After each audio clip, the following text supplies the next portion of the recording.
Astro fan here in Southern California, heading into Angels Stadium, 52-year-old Angels Stadium, as the Houston Astros are in town with that guy, the best pitcher in the month of April in the American League, Dallas Keuchel, taking the hill tonight. He'll go against the Los Angeles Angels of Anaheim in the first of a three-game weekend series. Hi, everybody, and welcome back to Astros Baseball. I'm Todd Callis alongside Jeff Blum. And Blummer, coming into this series, a nice series against Texas. Overall, a good homestand. Even though a 10-4 loss, a chance now to kick it back on the road against Anaheim. Absolutely. Leave that loss at home. Just move on. They had a great homestand going 5-2. A lot of numbers started to jump. We've got some guys swinging the bat as well. Looking forward to this series. When you start a series, I'm not sure if there's a better guy to kick things off than number 60. Absolutely. In the division against a second-place team, you got Dallas Keuchel going out there putting up franchise history type numbers. You see some big names on there, and who's on top other than Dallas Keuchel with those 5 wins? The 1.21 ERA is incredible. Granted, one of those was an inherited run that scored, maybe dropped that number down even better. But he has been incredible against AL West opponents. He has gone at least 7 innings in every start this year. He continues to have a great pitch count per innings pitched. No, you're right. That pitch count is actually something I wrote down too. He's throwing 13 pitches per inning, so he's efficient, he's effective on the edges, and he's got that deception going for him again. And what an amazing year it is for him to be healthy. He is out there, he's got great mechanics, that release point is consistent, but with that fastball being so effective and hitters hitting 164 against him, sets up that changeup and slider that we see him get a lot of punch-outs on. Keuchel against the Los Angeles Angels of Anaheim. In the very first inning, we will see the American League Pitcher of the Month go against the American League Hitter of the Month as Mike Trout wins that award. We'll tell you about how Keuchel has fared against Pujols and Trout during his career. One very good, one not so good. We'll break that down as the game continues right around the corner.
for game one of a 3-game series between the Astros and the Angels. And the Astros, with the best record in the American League right now, 19 wins, and this team truly believes that the best is yet to come. A couple of weeks ago, they were waiting for their 4-hole hitter to heat up. Well, he's done that. On this homestand, he came through in a big way, but his bat really started to get going on that last road trip. Let's go back to April 23rd. It was the series finale against Tampa. Since then, check out his numbers. 348 is what he's hitting. He's hit a couple of big home runs and come through in some clutch situations. 7 doubles. So the extra base hits have really come on strong here lately. He's been driving in runs, taking his walks, and of course the breakout game for him was this past Wednesday night against the Rangers, the first Astro to have a 4-hit night this year. Such a presence in that lineup, even when he wasn't hitting. That's how good this guy is, but he really, really changes the way this team performs when he's swinging a hot bat. For more on that, I'm going to send it up to the guys in the booth. Todd, welcome back. I love it. Julia, thank you so much. It's been fun to watch what Carlos Correa has been doing lately, huh, Blummer? No, he's been very good. I know that that's kind of one of those things that A.J. Hinch had been hinting at as far as this team firing on all cylinders, getting a guy like Altuve going, but getting a guy in the middle of the order like Carlos Correa going, who's coming to the plate with about runners on base about 48% of the time. So if he starts getting that back going with guys on base, expect those RBI and run totals to start creeping up and add up to big wins for the Houston Astros. Blummer, here's the Astros starting lineup presented by Southwest Airlines. At the top will be George Springer, followed by Josh Reddick. Jose Altuve in the 3 spot. There is the aforementioned Carlos Correa batting in the cleanup spot. Carlos Beltran behind him. Yuli Gurriel. Brian McCann gets the start at catcher, and he bats 7th. The red-hot Marwin Gonzalez got to find a place for him. Today it's at third base. And Norichika Aoki bats 9th. On the mound for the Los Angeles Angels of Anaheim, you will see Jesse Chavez, the right-hander. Has a fastball, 90 to 96 miles an hour. Also has a cut fastball off that, and that's been the issue for a lot of right-handed hitters, even though they have been kind of inflated as far as batting average is concerned. You see the FIP on the left just above that major league average, and the ball put in play well above that major league average, and that's what you want to see. He has a low soft contact number, but when that ball is put in play, hitters are able to find that hole. He had a start against the Astros earlier this year where he kind of got in a little trouble second and third inning, but then he got better as the game went along, and he really settled in and went 7 innings. Dallas Keuchel's gone 7 innings in every start. When Chavez left that game, he was down 2-0. This is a game, if form holds, where runs could be at a premium tonight. No, absolutely. I had a chance to talk to a couple of friends down there, and they said what to expect, and I said the same exact thing you just said. If everything goes according to what we've seen so far this year, it will be a pitcher's duel, but the Astros in this ballpark, they like hitting here. They do. They have come off a 5-2 homestand. See how they fare tonight against the American League West team, the Los Angeles Angels of Anaheim. AL West versus the Astros this year, not so good. 5-15 overall. The Astros have really dominated within their division, and they've also dominated right-handed starters as we're underway with a fastball to George Springer for a called strike. 0-1. Springer riding a 4-game hitting streak, batting .412 during that stretch. Glad you can join us on Cinco de Mayo from Anaheim, California. Pitch is a little bit away for a ball. It's 1-1. There is Jesse Chavez, the 33-year-old right-hander. Spent time with both the Blue Jays and the Dodgers last year, coming over to the Los Angeles Angels of Anaheim in the offseason. Springer fouls one back. It's 1-2.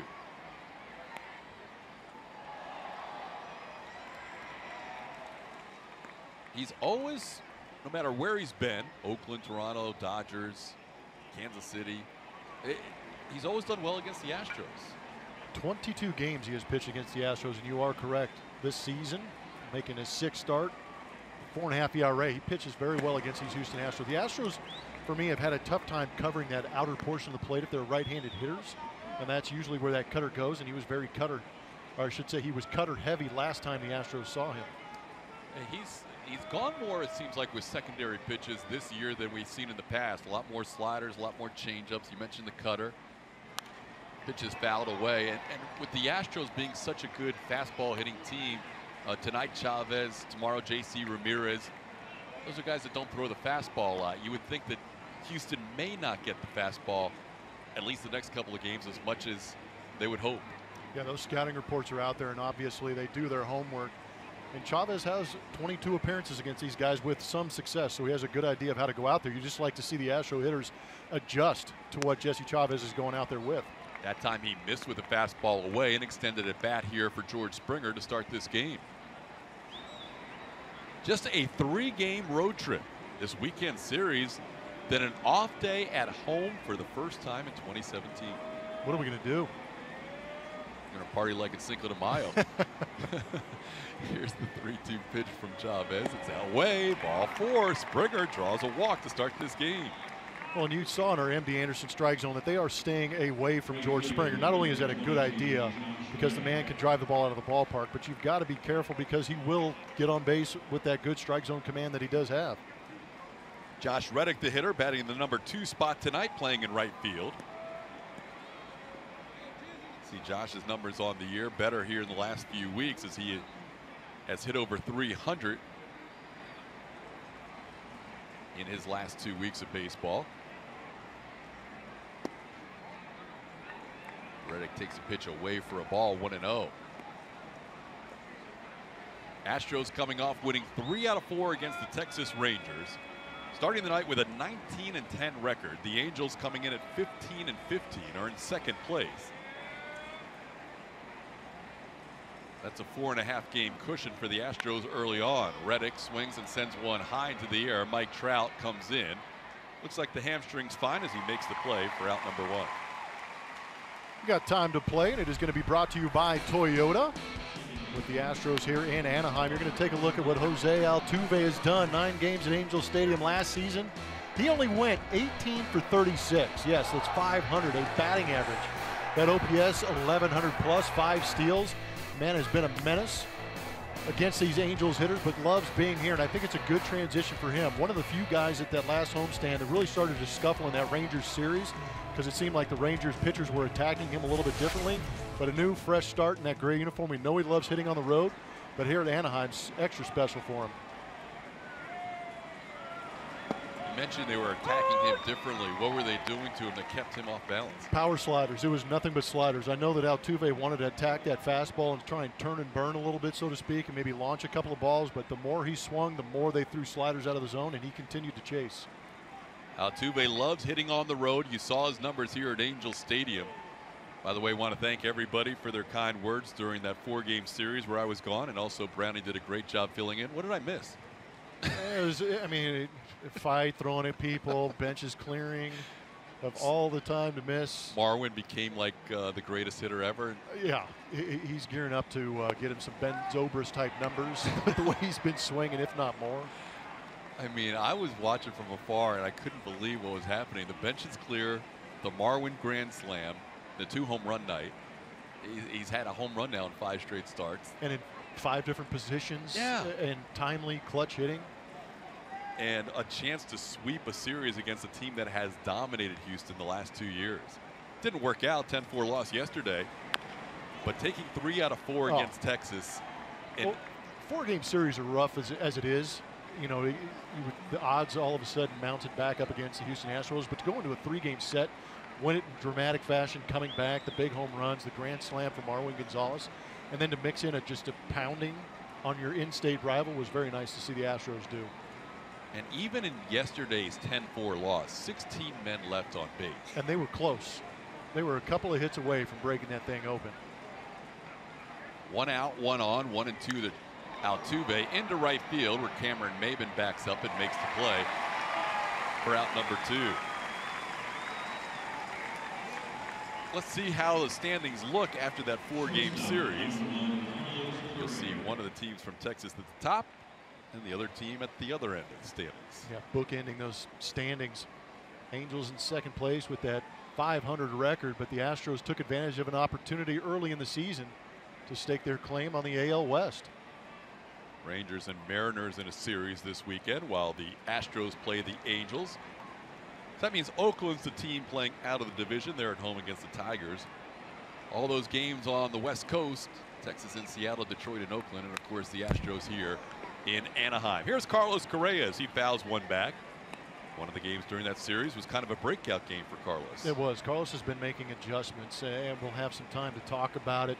But when you're watching Carlos, just watch the bat. He keeps resting it on that back shoulder. I think he's trying to flatten that bat out a little bit and create a little bit better attack angle going into the zone.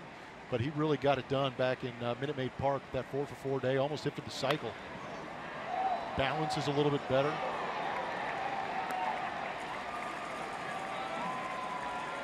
This is the place where it seems like he likes to hit too.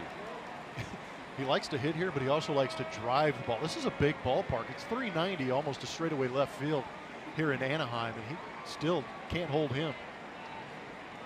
Mention it's over 50 years old, this stadium, the 4th oldest stadium in Major League Baseball, which would surprise some people because they keep refurbishing it and it looks relatively new. 2 of the oldest stadiums in all of baseball are in LA. That's right. Dodger Stadium and Angels Stadium. But you're right, they've done a great job updating it. Fans obviously like coming out here and watching a ball game. Is that the next spot Julia's going? The Rocks. Why not? It's a fun spot out there. I know the ride on the train went over extraordinarily well. Good timing up there. I mean, it might as well have been a Throwback Thursday, even though it was, I think, a Wednesday, but she was having the time of her life. And if you ever wanted to know what Julia looked like at the age of 12 having the time of her life, it was when she was ringing that bell after home runs. Here's the 1-2 pitch to Correa. Misses away. It's 2-2. Yeah, Blummer's right. You've got Dodger Stadium 3rd oldest, Angel Stadium 4th oldest. The only 2 older than that are Wrigley Field and Fenway Park. But they have continued to update things out here. A lot of hitters like hitting here with the backdrop. It's a good backdrop.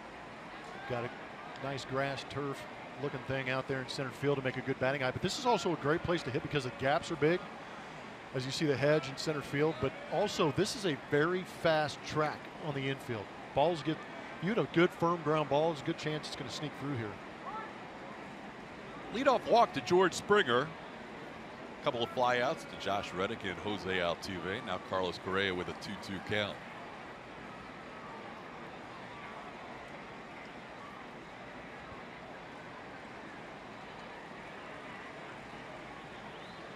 Jesse Chavez makes his 6th start of the season, 7th overall appearance.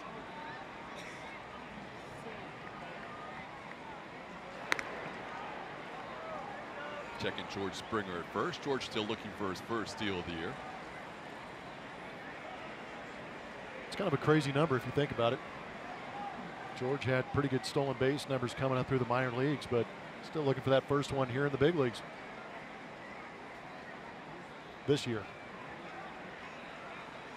We've talked about it before the game. We've talked about it in other broadcasts. There's still some numbers here that make you think there's even better things to come for this offense. Absolutely. These guys start creating a little more confidence and getting consistent. It'd be nice to see, but at the same time, you know, in George's defense, as far as not running, if he's not comfortable and 100% sure he's going to make it into second base, you want to hold your ground because a guy at the plate right now can drive you in from first base. The guy at the plate has an extended at bat, just like Springer. Carlos Correa with a 2-2 count. And that's a called 3rd strike, says home plate umpire Manny Gonzalez. And a little extra word from Correa on the way out. And we're through the top half. Scoreless. Angels coming to bat.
Astros baseball on Root Sports is presented by Southwest. Yes to low fares with nothing to hide.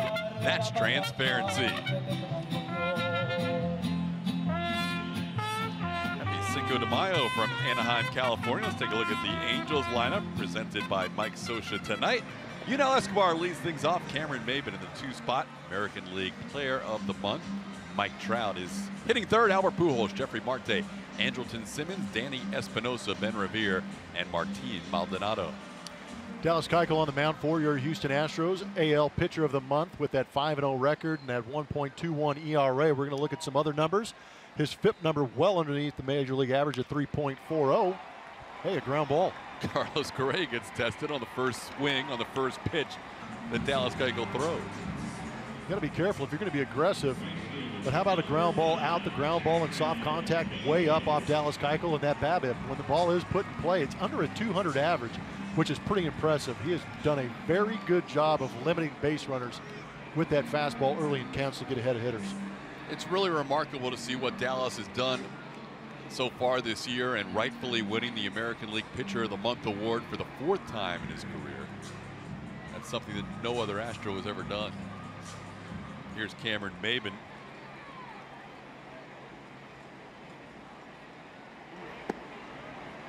You know, no, usually we have great game notes that the Astros and the other team provides.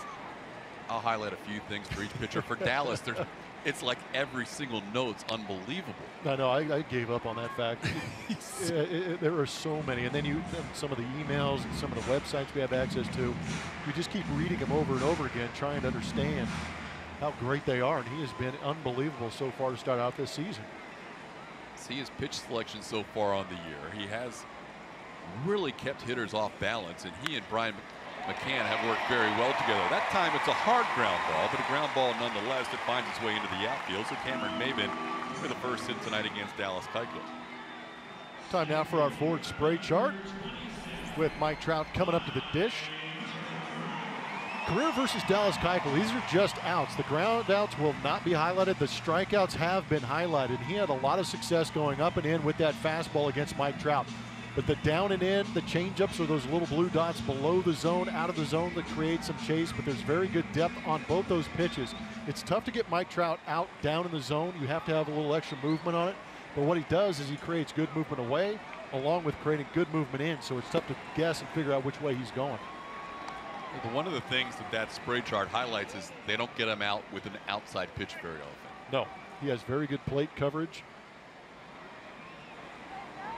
See his numbers on the year, coming in batting .358. That's good for 3rd in the American League. And with all the illustrious things Mike Trout has accomplished in his young career, he's never had a 16-game hitting streak until right now. He's currently riding the longest hitting streak of his career.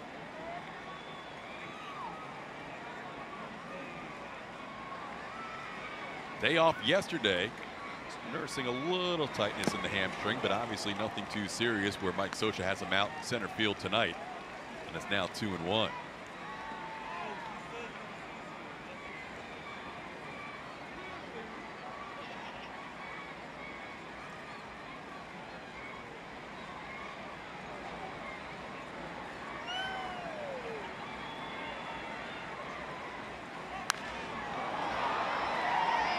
Fouled away, 2-2.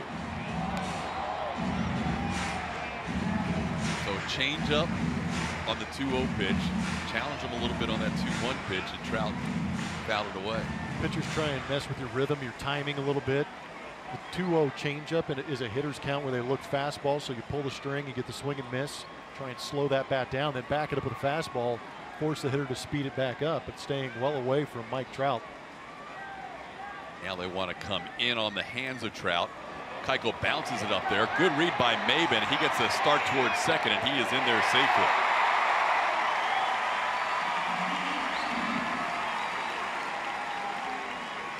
Pretty good jump by Cameron Maybin on that changeup. And again, 2-strike counts is a good time for a base runner to anticipate ball in dirt and get that good jump. We're going to check it out.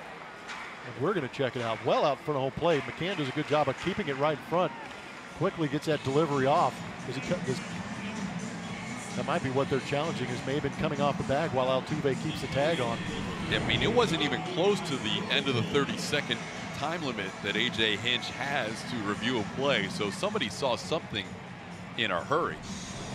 We're going to check it out on our Mattress Firm Supermo. That left hand does get in there initially. Watch Altuve keep the glove on the base runner. And it's right about there that I think there is no contact for Maben on the base. And again, we talked about it in spring training. Base runners are being taught stay on the bag. Infielders are being taught leave that tag on as long as possible until the play is actually over.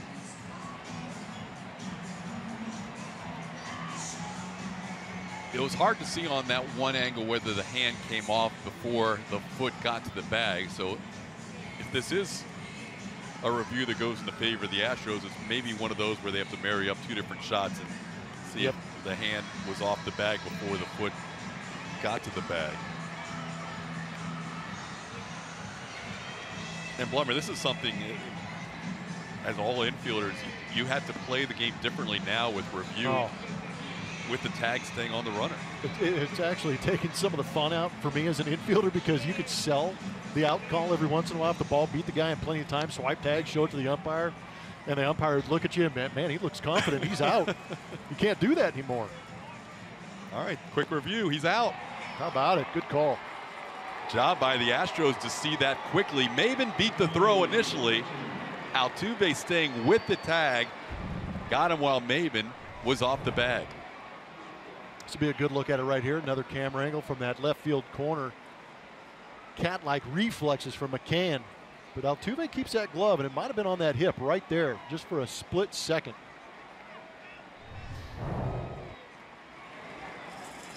So a good break for the Astros. A wild pitch is erased, and now it's simply a caught stealing. 2-4 on the out number 2 of the inning. 2-strike pitch to Trout is popped high in the air. Ryan McCann in foul territory, fights with it for a little while and puts it away. And Dallas ends up facing only 3 batters in the first inning.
Angels from Anaheim, California. Carlos Beltran will lead things off for Houston here in the second inning against Jesse Chavez.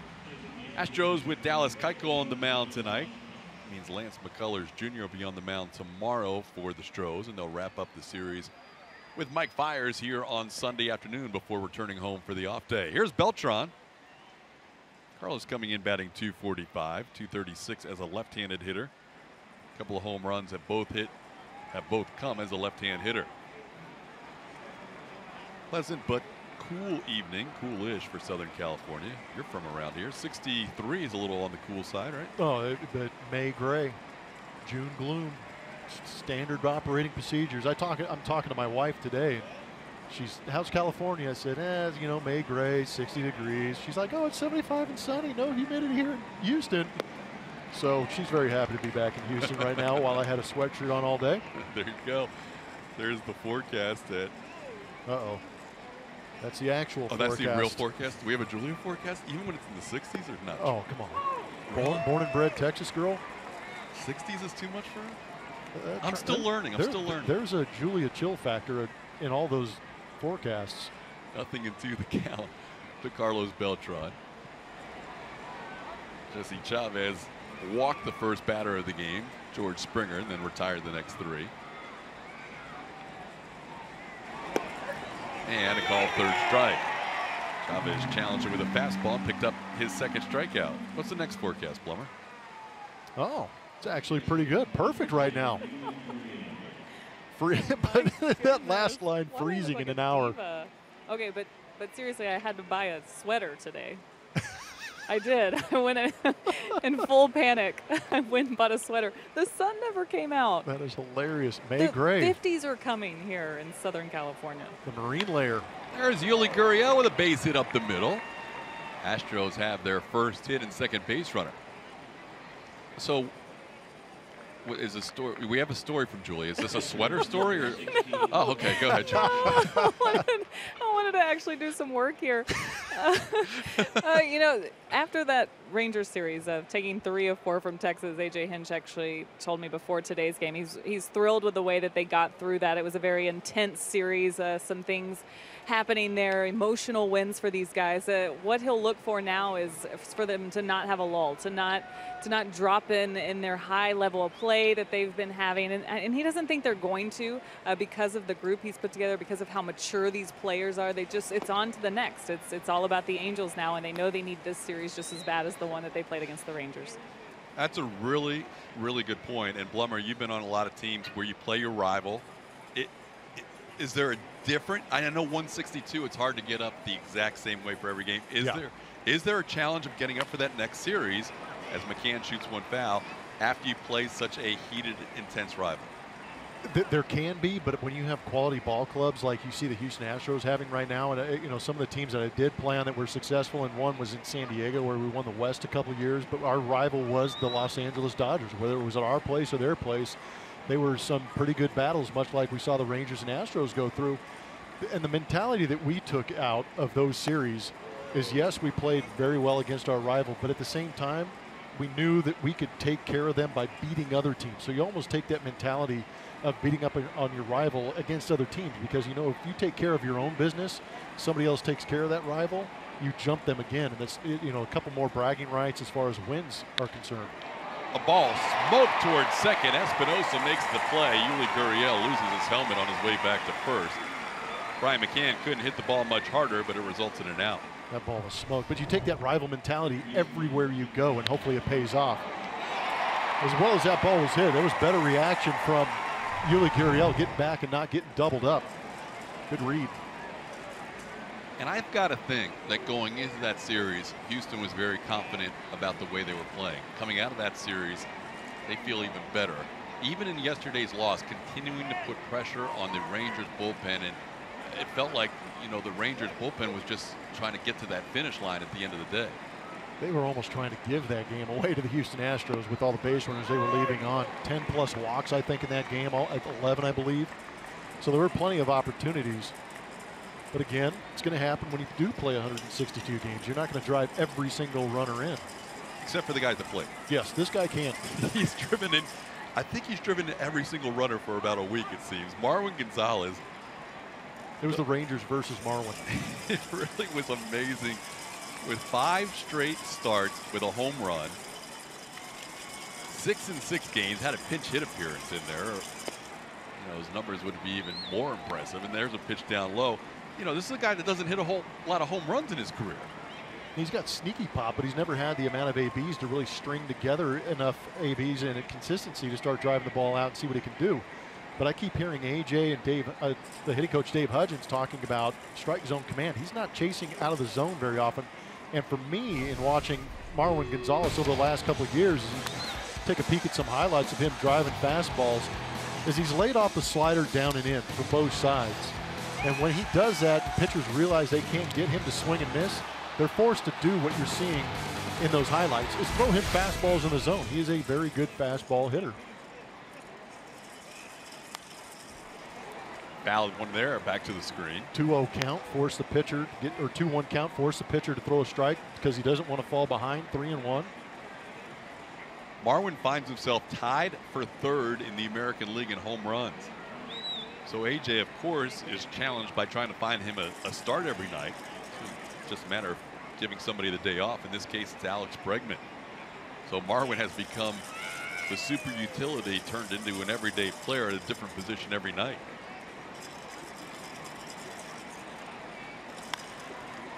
Fouls one away, it stays 2-2. And in that mix of home runs during that stretch, we saw the big grand slam that helped turn that game around against the Rangers, a 3-run home run against Oakland. Marwin up to 21 runs batted in on the season. That makes that guy very happy. It's good to see him resting a little bit easier. And again, still not up to their capacity as far as I'm concerned. If I'm going to be nitpicky, Carlos Beltran's a guy that's yet to get really going. We're seeing Carlos Correa string together some good at-bats. Chavez gets a little change up there, and Marwin Gonzalez goes down swinging. We head to the bottom of the second, scoreless.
Earlier, we showed you this forward spray chart on Mike Trout and how Dallas Keuchel was getting him out. Here's some strikeouts and groundouts. The strikeouts are highlighted.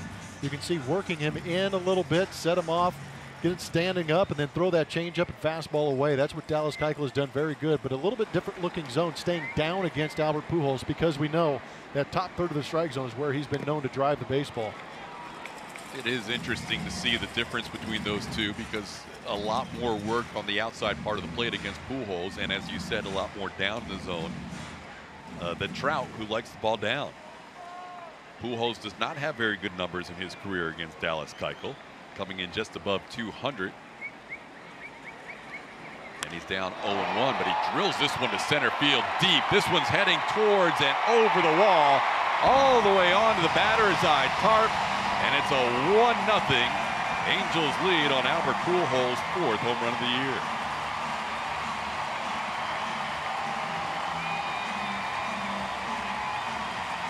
Majority of the runs Dallas Keuchel has given up this year have been on the solo home run. It was the 5th home run that he has given up, and that is number 595 for Albert Pujols. And a very common sight for Houston Astros fans. Watch the location on this. Not an awful pitch, but a better job by Albert Pujols going out there and getting it. Maybe looking at that scouting report, understanding that he needed to cover that outside corner. That ball was crushed to center field over the trees and onto the batter's eye backdrop. So Pujols, number 5, hits a home run on Cinco de Mayo to give the Angels a 1-0 lead. Here's Jeffrey Marte. Takes a pitch away, 1-0.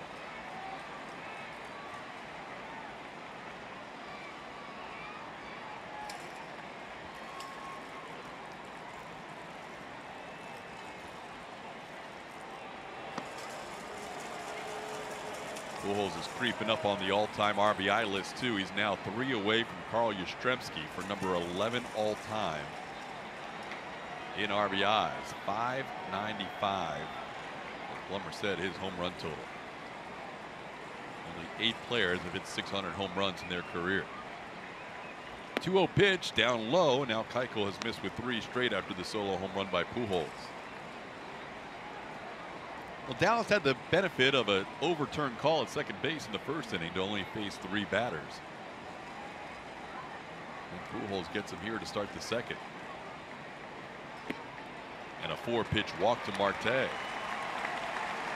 a little uncharacteristic for what we have seen out of Dallas Keuchel this year. Oh, it is. Just a momentary lapse.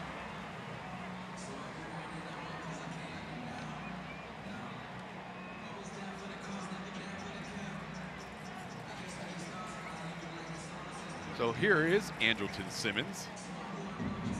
He's done a better job this year being a little more patient. You see his numbers coming in, 262, including 3 home runs.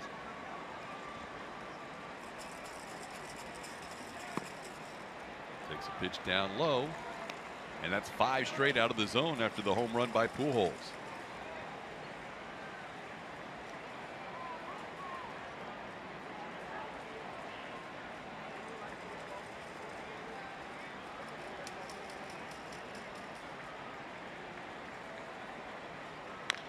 On the ground, Altuve waits for the second bounce to Correa. The return throw in time. Nice turn by the Astros shortstop.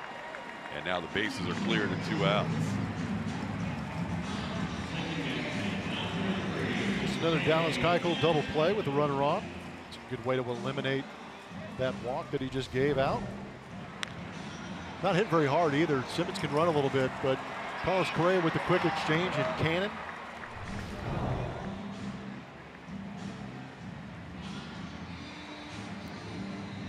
That was a big double play, and here is Danny Espinosa.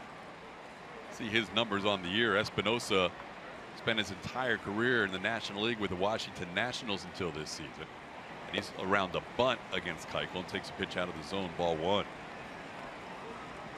Espinosa in the midst of a real struggle to plate. He is 0 for his last 22 and 2 for his last 42. I mean, with that batting average at 155. But he's ahead of the count here, 2-0. So Keuchel has missed on 7 of the last 8 pitches. Fortunately, the 1 strike he threw during that stretch was a double play.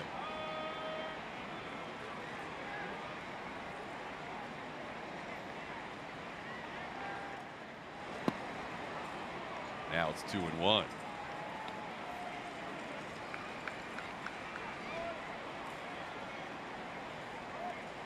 There are 3 other active pitchers who have won AL Pitcher of the Month 4 times in their career. Bartolo Colon, Felix Hernandez, Justin Verlander, and the guy on the mound tonight for the Astros, Dallas Keuchel. You know, Dallas had 3 Pitchers of the Month in that Cy Young season, and which is tough because you compare his numbers from 17 to 15, and he was Pitcher of the Month in April and Pitcher of the Month in May. 2015, he set the bar so high for himself that when you compare it, it doesn't look as impressive as it should. I mean, that's hard to do, to keep winning Pitcher of the Month the first 2 months of the year. This year, though, Dallas has been nothing short of phenomenal. Second in ERA in the American League coming in. On the ground towards short. He gets 3 ground ball outs, including a double play this inning as Correa makes the play on Espinosa. But a Pujols home run has the Angels on top.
third. Nori Aoki is who will lead off this inning, who hasn't really surprised any of his teammates.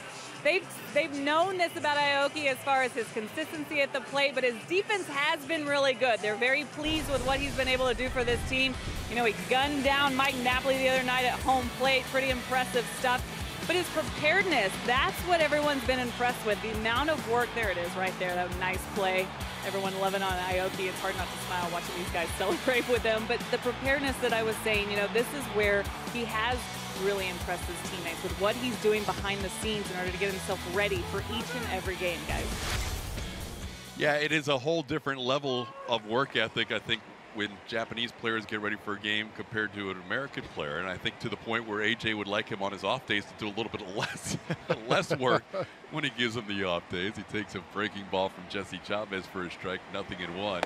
And now a fastball rides up and in for a ball, 1-1. But it's been fun to watch Aoki, especially in that 9 spot. He is a great facilitator of moving that lineup over to the top.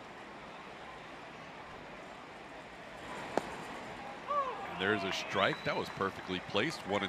Aoki thought that was a little down or outside, but it looked like it was a pitcher's pitch.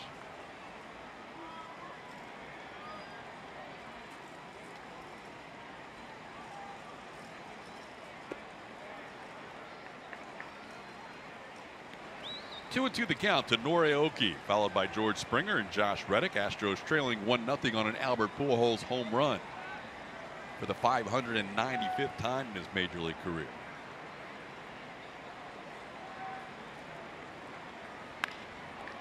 Back at the pitcher, Chavez makes the play on the mound, and Aoki is retired for the first out.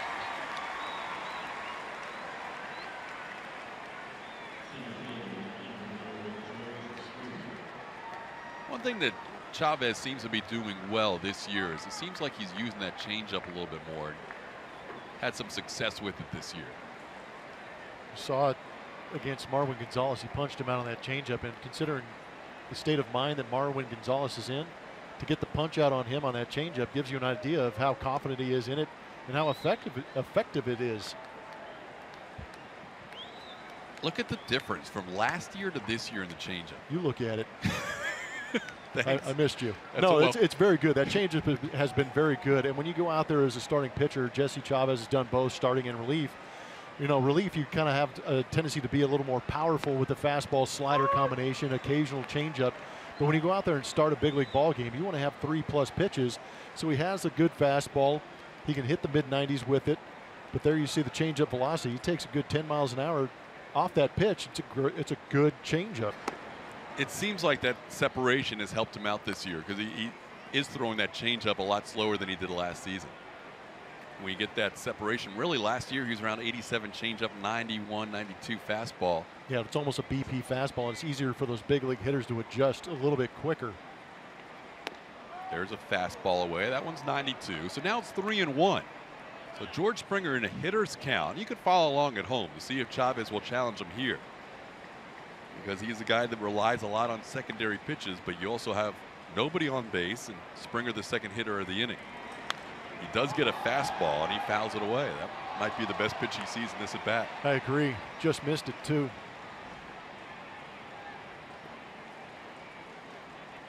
At that point, if you're Springer, you're hoping you see this pitch. You can see he was looking out there too. George has power to all fields, looking to drive that maybe in that right center field gap. And then he rides the fastball in on his hands. Ends up challenging him at 3-1 and 3-2 and striking out Springer. That's 4 strikeouts for Chavez. The J.J. Watt Charity Classic is back at Minute Maid Park on Saturday, May 13th. The 5th annual event features a home run derby followed by a softball game featuring the Houston Texans. All proceeds from the event will benefit the J.J. Watt Foundation. Visit Astros.com/JJ Watt for tickets and information. Week from tomorrow, it's coming up. Astros heading back out of town after a short stay in Anaheim and a short stay in Houston. And there's a breaking ball to Josh Reddick for a strike, 0-1. Reddick flied out to center field his first time up. There's a ball crushed to right field. Reddick will tie this game on a home run for Josh's third as an Astro, and it's 1-1. on a bomb to right field.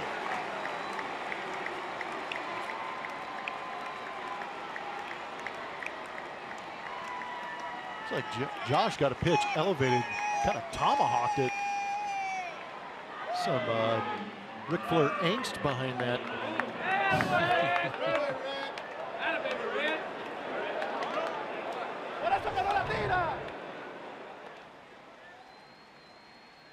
Fastball up. And you know what's crazy is that he missed the location on the George Springer strikeout, wanted to go away, went up and in, busted him, and then missed the location with that fastball right there, and it comes back to haunt him.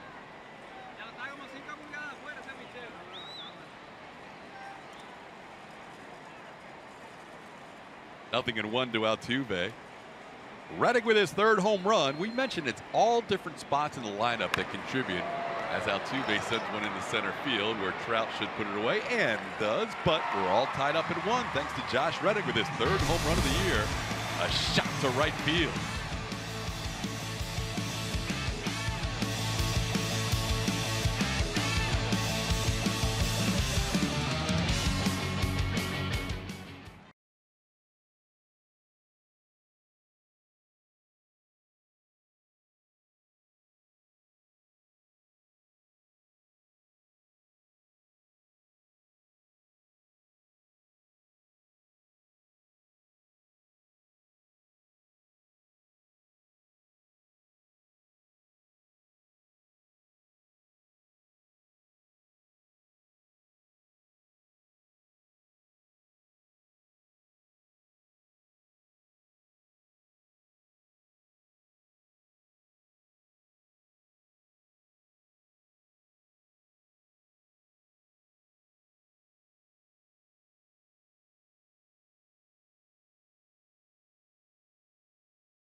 Performance is powered by Kubota. The Astros have been pretty tough on these Angels, and one reason why, their ace on the staff, his last 8 games pitched against the Angels, going back to his last start in 2014. 7-1, 186 ERA. And Mike Scioscia even said earlier this year, from what he's seen from Keuchel so far this year, reminds him a lot of the same Keuchel that dominated the league in 2015. He even won AL Pitcher of the Month in April, just like he did in 2015. And he did say, guys, that he was really honored. He doesn't like to take any of the credit for these awards. He always gives it to his defense and the team around him. But he did say that it's only been 6 starts. I got a long way to go. He does, but I'm not sure you could start much better as Ben Revere leads things off in the bottom half of the 3rd inning. Keuchel has done something in those 6 starts that has never happened in Astros history. That's how good he's been. 7 innings or more, 2 runs or less in the first 6 starts of the year has never happened in the history of the Astros, or prior to that, the Colt 45s. That's doing something, especially when you consider pitchers in the past. Yeah, some of the rotations they've thrown out there, yeah. Not only that, but starters had such a longer leash back then. Yep. Now to go 7 innings is really an accomplishment. And there's a swing and a miss. He only needs 3 pitches to take care of Ben Revere. Keuchel picks up his first strikeout of the night. We're going to take a look at Dallas Keuchel's pitch usage. It's going to be presented to you by AT&T. 50% of the time fastball. I love that the averages are on there too, because you can see they're quite low against that. The curveball's been very good, but that fastball sets up all of those other pitches. That's why you're seeing him throw it 50% of the time, because if he is good and on the edges with it, gets ahead, then it opens up the door to throw those 3 other quality pitches that he has, and you can mix it up a little bit. That curveball, we know he throws a little bit more heavy as far as 23%, but he also changes speeds on it. We've seen a little bit slower, bigger break. We've seen a little bit quicker and a sharper break on that curveball too.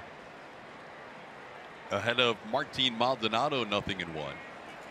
I like the fact that the averages were on there too, because almost every pitcher, when we see the breakdown of their pitches, has at least one pitch where hitters are 300 or better. Yeah. Keuchel has no pitches where hitters are 200 or better. I mean, that's how good he's been. And that soft contact percentage that we saw earlier, up around 27%, is well above league average. And occasionally, as is 0-2 to Maldonado, you're going to give up a home run or two, and he's given up solo home runs for the most part this year. That pitch to Pujols was a decent pitch, but every once in a while you tip your cap to the other guy too. Well, big league hitters, and then there's big league hitters, and then there's Mike Trout and Albert Pujols. Those guys are extremely good, and they put up Hall of Fame type numbers, so they're going to have some opportunities to go out there and hit some of your mistakes. But I think Albert might have been looking out over the outer part of the plate to drive that ball that way off Dallas Keuchel. Right there, Keuchel only needs 4 pitches to retire Martin Maldonado. How about down and away, up and in, down and in, and then just paint that down and in corner. You've got a hitter guessing like Maldonado. That was impressive. And Maldonado questioned the home plate umpire, Manny Gonzalez, but as you can see on that replay, that had plenty of plate. Or he turned around and said, how am I supposed to cover that? Because it's one thing, as a hitter, it's tough to cover the entire plate. That's what Dallas Keuchel makes you do. That was great sequencing. Here's Yuni Escobar. Yunel grounded out his first time up on one pitch and takes one out of the zone there for a ball, 1-0. Dallas had a little bit of issue with the strike zone last inning, throwing 7 out of 8 pitches for balls, but he ended up having a double play in the mix there and helped get him out of the inning. Here Yuni sends one to center field, and George Springer was right there. That is a 9-pitch, 2-strikeout inning for Dallas Keuchel.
Light blonde spotlight falls on Carlos Correa, who's been swinging a hot bat right now. But hey, some guys just look comfortable hitting at certain ballparks. How about Correa right here at Angel Stadium? He's had some big hits, some game-winning hits, even a game-winning pinch hit home run, if you guys can remember that.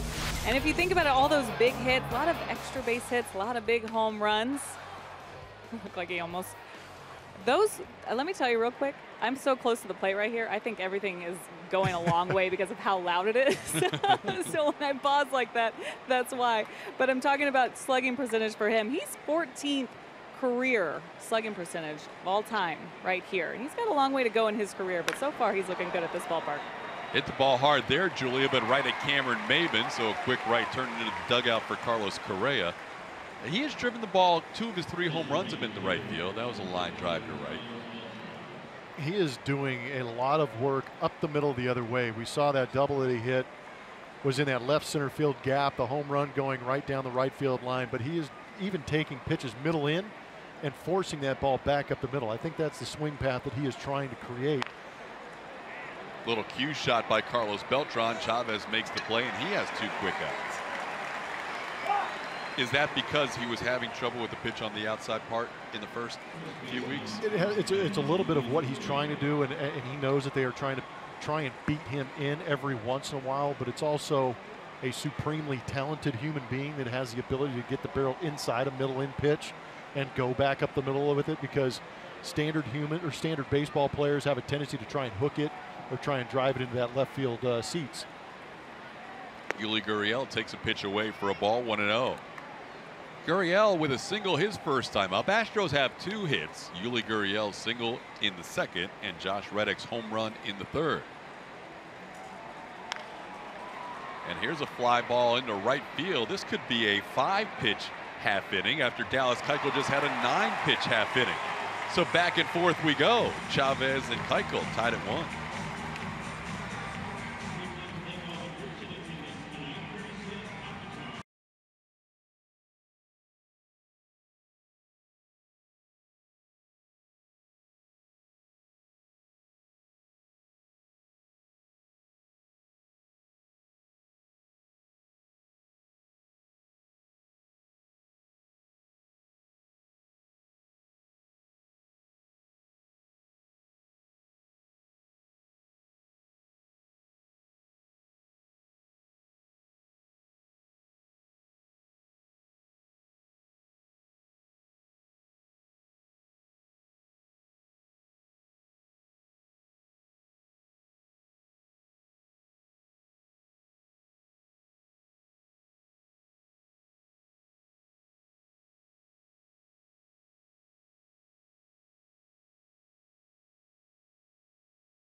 Of the 4th inning from Southern California, where tonight the Astros open up a 3-game series with the Los Angeles Angels of Anaheim. Houston coming into the Big A with a record of 15-5 against the West.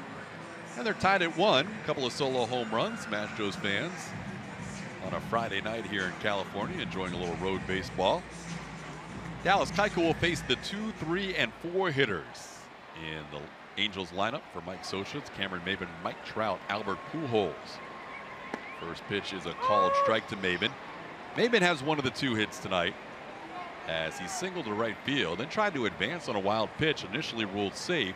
Call overturned by replay in New York as he left the bag after he reached it initially. Next pitch by Keuchel misses away. It's 1-1. Dallas so far has only needed 32 pitches to get through 3 innings. That's pretty standard for Dallas. That low pitch count has been his staple all year long, and he's ahead of Maybin 1-2. Only Ivan Nova of the Pirates has a lower pitch count per inning than Dallas Keuchel's 13.3 per inning.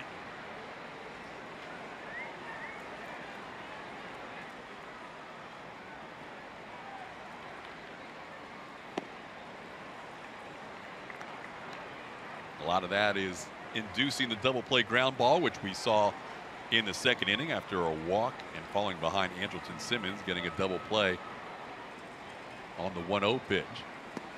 Now it's 3-2 on Maybin.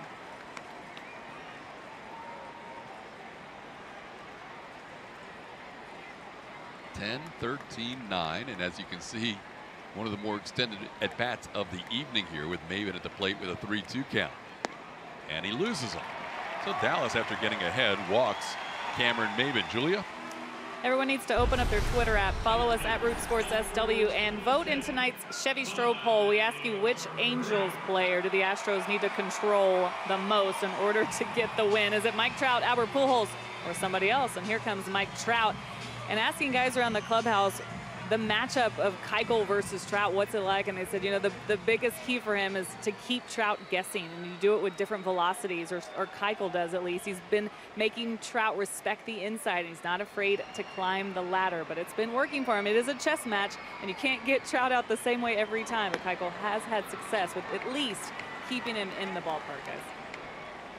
Yeah, these guys are the top pieces on the chessboard right now. You got the best pitcher in the month of April against the best hitter the month of April. So it'll be fun watching this back and forth tonight. Keuchel fell behind Trout the first time, 2-0. Worked it back to 2-2 before the count was full, and then Trout fouled out to the catcher Brian McCann. And for the second straight time, Keuchel's fallen behind 2-0 to Trout. This is a little dangerous territory. Yeah, you don't want to play with fire too much like this. But we saw a 2-0 changeup last time that got him back in the count, and then he eventually tied him up with a little bit of a cutter in on the hands. See if he goes with the same approach. But what I think is great is that Dallas Keuchel is not your prototypical flamethrower out there. He has to pitch. He has to execute. In on the hands as Altuve goes to Correa in stride with a double play. A 2-0 pitch turns into a double play against one of the hottest hitters in the game. Pretty amazing. And that's in a hitter's count.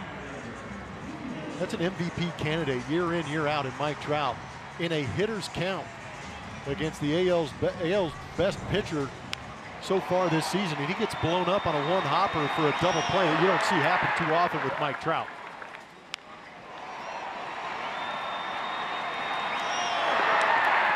So when we see Keuchel's reaction here to the double play, Dallas doesn't react much, but he's pretty pleased to get Mike Trout there with a 2-0 count and pick up 2 outs on 1 swing. Is that a case where Trout's thinking he might get a pitch outside to extend, and then Dallas kind of comes in? What did we see that previous at bat? 2-0 changeup. Guess where Mike Trout was leaning? He got blown up with a little bit of a cutter in again because he was leaning over that outer third, guessing that he was going to get a 2-0 changeup, and Dallas Keuchel mixed it up. That's what Julia was talking about. He cannot repeat his sequences over and over because somebody's going to get to him. You can see where Brian McCann is set up inside, cutter, get it in on his hands, and Dallas Keuchel, knowing he can't make a mistake with that, forces that ball in the inside corner. Did a great job. And the other thing with Keuchel, you continue to be amazed. Wherever this guy sets up McCann, Keuchel's usually hitting that spot. Yeah. It's fun to watch. It's fun to Dallas Keuchel starts are a lot of fun to call, and they're a lot of fun to watch at home as well. And this time Pujols sends one high in the air to right field. Reddick a long run in, but he has plenty of time to get there, and he puts it away. So a big double play helps Dallas Keuchel 4-4.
Is presented by Southwest. Yes to low fares with nothing to hide. That's transparency. 5th inning baseball. Back and forth we go with just solo home runs, and both starting pitchers doing a nice job through 4. Jesse Chavez for the Angels. Dallas Keuchel for the Astros. The Astros will have their bottom third of the order due up For a lot of teams, that means, oh, it could be an easier inning for Chavez. But in this case, you've got Brian McCann, 4 home runs, Marwin Gonzalez, 9 home runs, and Norioki hitting about 300. So good luck. First pitch to McCann is down low for a ball, 1-0. McCann hit a bullet his first time up, caught by Danny Espinosa.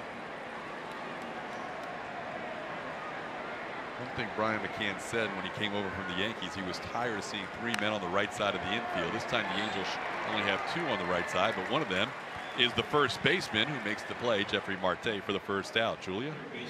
Hey guys, talking about Marwin Gonzalez, who's just been on a tear. Been a lot of fun to watch, and he's feeling pretty good. And it's because of all the things he's been working on, and he's seen results now. He's been in some good matchup with guys, getting the pitches that he's looking for. All is coming together. He's looked like he's been in a zone too. And you know, one of the things I wanted to ask AJ about this is if you put him in the lineup every day, now you don't have a switch hitting super utility guy on your bench. AJ said, yeah, I'm having to manage later in the games a little bit differently now with Marwin, trying to find him all this playing time. However, it does change things for him as far as that 25-man roster goes and how he uses it. Yeah, that is such a luxury to have, Julia, to have a guy like Marwin who could play every position, who could switch it. Not having him come off the bench is a difficult task for AJ Hinch, but meanwhile, it's hard to keep this guy out of the lineup. It is very hard to keep him out of the lineup. Season comparison, last season, total of 13 home runs and 484 at-bats. This season, 65 ABs and 9 bombs. Walks are up because he's laying off pitches. Sorry to cut you off. I was going to say, I just like the fact they added the walks category. Because that's a big deal. I mean, that's what AJ's talking about, laying off some of those sliders down and in, getting himself in better hitters' counts. And when you organize the zone like he has, and he's swinging the bat with such confidence right now, it's a beautiful thing to watch. We saw Dallas Keuchel win Pitcher of the Month. Marwin's still got a weekend to play here, but he's well on his way to winning Player of the Week with what he did against the Rangers. This is from a guy who was, you know, getting his starts here and there, but wasn't in the lineup on a regular basis. Certainly has earned his way into the lineup every day right now. And the pitch is away, 3-1. And what Julia's talking about as far as having a switch hitter on your bench, it's the left-handed bat for AJ Hinch that he doesn't have on the bench. Because when you look around and see where Marwin plays, it's at third base like tonight, it's Bregman's on the bench, very good big league hitter. If he's playing first base, it's for Yuli Gurriel, very good big league hitter. The only problem is that he is left-handed, and that's sometimes what you need, because a lot of closers, a lot of guys that come in late in ball games are right-handed pitchers, and you want to have somebody that can match up against that. But it's not too bad having Marisnick, Bregman, and Gaddis sitting on your bench either. That's the thing with, and if you look at the Angels, you look at the Astros lineup, every night you're going to have solid players on the bench. Yeah. And in this case, Evan Gaddis is sitting there. 32 home runs last year. And Alex Bregman sitting there. You got Jake Marisnick who can come in, and he's hit a couple of home runs this year in addition to the great defense he plays. Well, I was going to say, you've got a speed guy in Marisnick, plays great defense. Gaddis is your power source. And Alex Bregman can go up there and put together a solid AB. And how about another walk for Marwin? He's halfway to his total from last year. And that last pitch was a tough pitch. Yes, to lay borderline, off. yeah. And that's just how Marwin's seeing the ball right now. But then you look at the Angels, and they have a lefty in Jose Alvarez, but the rest of their relievers are righty, and Alvarez isn't really a guy who's going to come in and close a game. So AJ takes his chances with an all right-handed bench tonight, and like we said, how do you keep Marwin out of the lineup? Here's the left-hand hitting left fielder Norioki taking a pitch for a strike. Oki bounced back to the pitcher his first time up. Second walk issued by Chavez. He walks Springer to start the game and now walks Gonzalez on a close 3-2 pitch. Oki takes it away. It's 1-1. The thing about watching either starting pitcher tonight, Jesse Chavez or Dallas Keuchel, is they really can carve you up and can get you off balance. And there's nothing overpowering about either one of them. But they keep you guessing, and they'll mix in secondary pitches when you're expecting a fastball and vice versa, and continuing to play that cat and mouse game. It's one of those where it's kind of a fun matchup to watch as Aoki has a 2-1 count.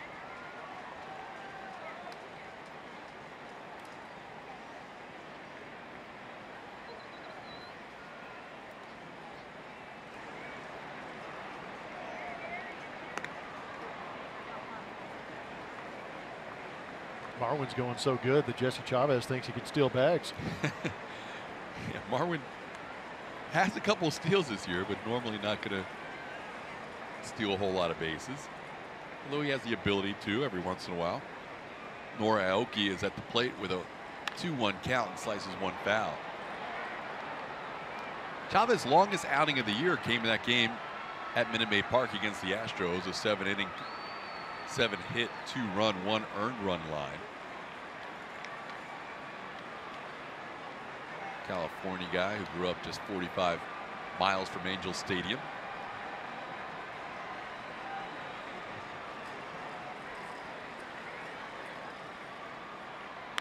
On the ground, Chavez again makes the play on Aoki to the shortstop Simmons in time for the double play. Back and forth we go. Keuchel gets a double play. Chavez gets a double play. We're halfway home through 4.5, tied at 1.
From Angel Stadium in Anaheim, where both teams have 1 run on 2 hits. A couple of solo home runs, one by Albert Pujols, one by Josh Reddick, have us tied at 1. Dallas Keuchel has worked through 4 innings and will face Jeffrey Marte, Andrelton Simmons, and Danny Espinosa. Keuchel, 45 pitches needed through 4 innings, a couple of double plays in the mix. Marte walked on 4 pitches his first time up. Keuchel starts him off with a breaking ball for a called strike, 0-1.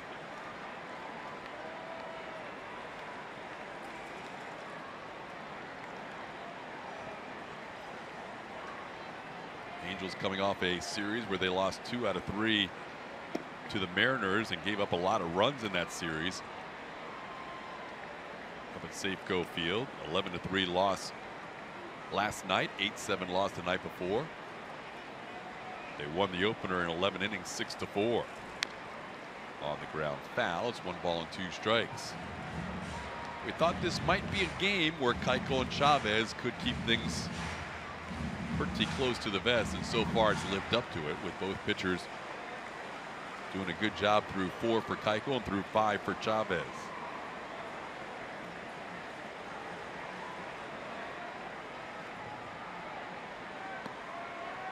2 pitch misses, 2-2. Keuchel usually throws a few more curveballs and changeups second, third time through the order. As he establishes that fastball.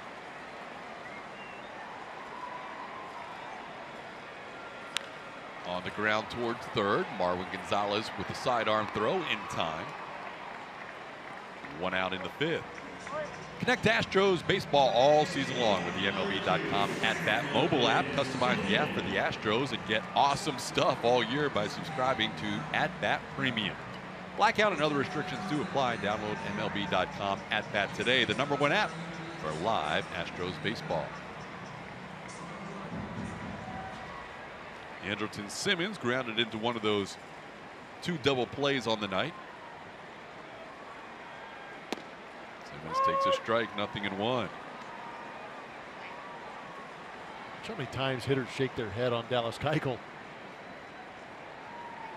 They're not shaking their head wondering if it's a strike. They're shaking their head because they're impressed with the pitch.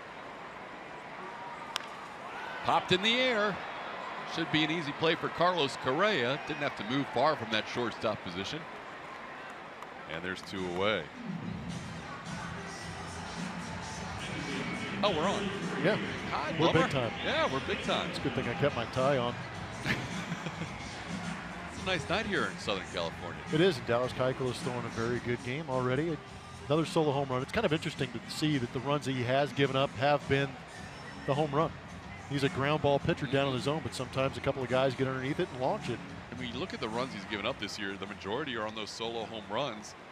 But the key is solo home runs. Exactly. Keuchel has given up 5 home runs this season.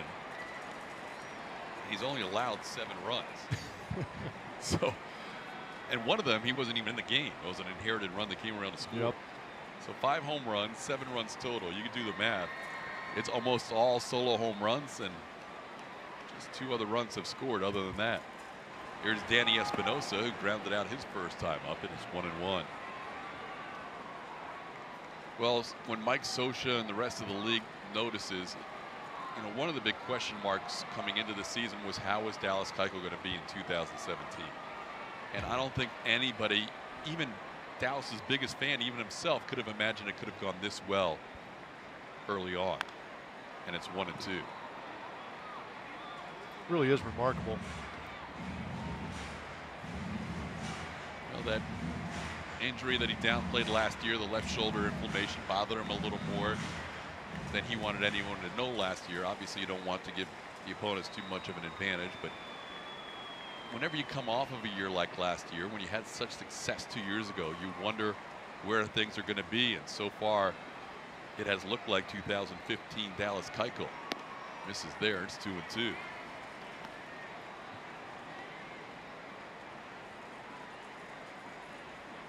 Yeah, I would imagine it's a little bit different for a pitcher to try and play through an arm soreness or an arm injury. Not necessarily something that could take him out of the game, but something that is just nagging throughout the course of the season, because so many things go into a wind-up and a delivery, as opposed to a position player like Mike Trout, George Springer having those hamstring issues. There's ways to protect that and get through a big league ball game without aggravating it too much. But pitching, everything is in that delivery, and everything's in the velocity, everything's in the location and repeating. That last pitch was really the first one he's missed poorly on, but then he comes back with a ball that's sent to third. Marwin Gonzalez, look at that arm from deep at third base. No problem getting Espinosa for the final out of the inning. 2 more groundouts for Dallas Keuchel that inning, and a 1-2-3 fifth.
All tied at 1. And it's already time, baseball fans. The 2017 Esurance MLB All-Star Game ballot is here. Head to astros.com/vote to choose your ASG-worthy stars and send them to the All-Star Game on July 11th in Miami, presented by MasterCard. Speaking of All-Stars, fans are wondering where they can write in Marwin Gonzalez's name. Blemmer, he doesn't just fill in each position. He plays all these positions so well. No, he's a good glove guy. It's pretty amazing. And I thought AJ kind of hit it on the head, that he goes out there and it doesn't matter where he's playing. He's going to go out there and give you good ABs. We play a solid defense. And I think one of the things that you don't know about Marwin, he has got a cannon for a right arm. Doesn't have to show it off that often, but he did right there on that backhand play to get out of that inning. When he plays second, you don't get to see that arm very often. Yeah, he relaxes, just kind of flip it over there every once in a while. He gets to play third and make a throw from deep behind the bag. That is impressive, to say the least. George Springer, top of the order, leading off the 6th inning against Jesse Chavez, who has matched Dallas Keuchel pretty much pitch for pitch. Angels do not have anybody left on base tonight. Keuchel has been extremely efficient. As you look at Marwin Gonzalez, who ended that last inning for Dallas on the ground ball, not far from the bag. Dallas has a couple of double plays tonight and also 5 other outs on the ground. There's a fly ball that's slicing towards the crowd. Maben runs out of room. The count's 2-2 on George Springer. Jesse Chavez getting the start tonight. Alex Meyer pitched for the Angels yesterday, struggled a little bit against Seattle.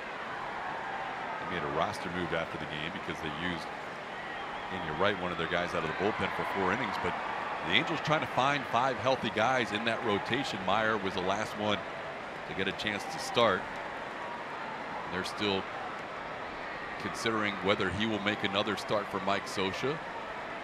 2-2 pitch is fouled away, because they've had a couple of guys in their rotation that are missing right now. And that's the biggest thing for me, is this could be a different ball club, especially with that guy on the left-hand side. A lot of people know about Garrett Richards. A power fastball with some late cut to it leads to him being very effective. And the young man Tyler Skaggs on the right-hand side with that left arm is very good. Good downhill plane, good off-speed pitches, throws pretty hard. But when you lose 2 guys out of your rotation, there's a guy not pictured there, Andrew Heaney, who was a rookie a couple of years ago. He's a very good addition to that rotation. Long run for Trout, and he makes a backhand play to retire George Springer. Just shy of the warning track. Long way to go for Trout, but that ball hung up for him, and there's 1 away. So I think Mike Scioscia, in the sense, is very happy to be playing 500 baseball, knowing that he has a Jesse Chavez and a J.C. Ramirez in his lineup, or in his rotation. Long way for Mike Trout to go, but has the wheels. And how's that hamstring looking? That's about as big a test as you can get for that hamstring, and Chavez is pleased.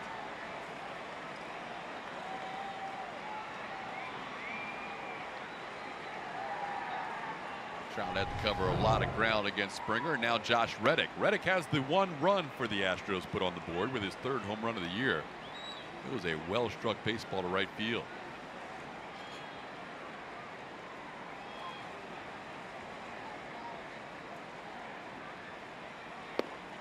Called strike, 1-1.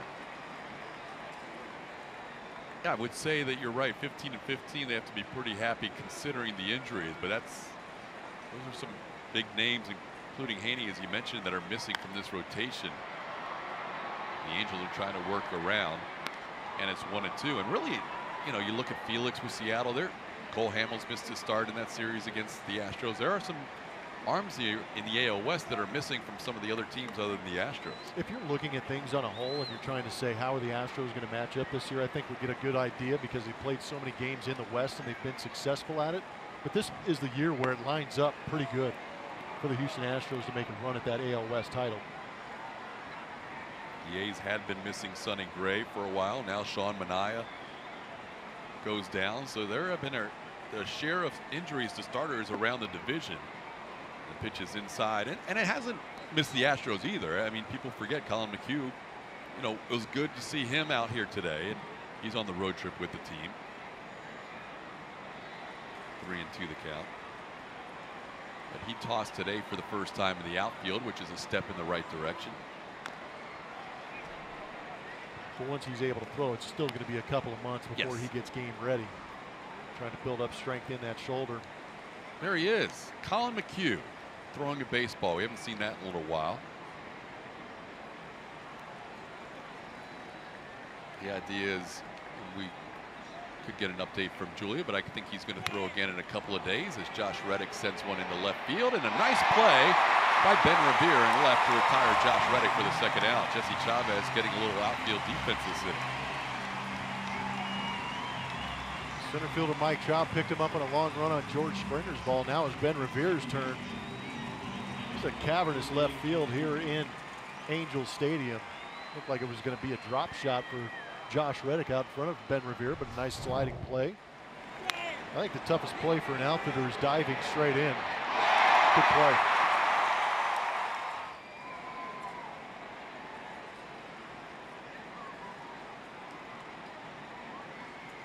So Springer and Reddick have bids to the outfield that are taken away by Trout and Revere respectively, and Jesse Chavez is a big fan.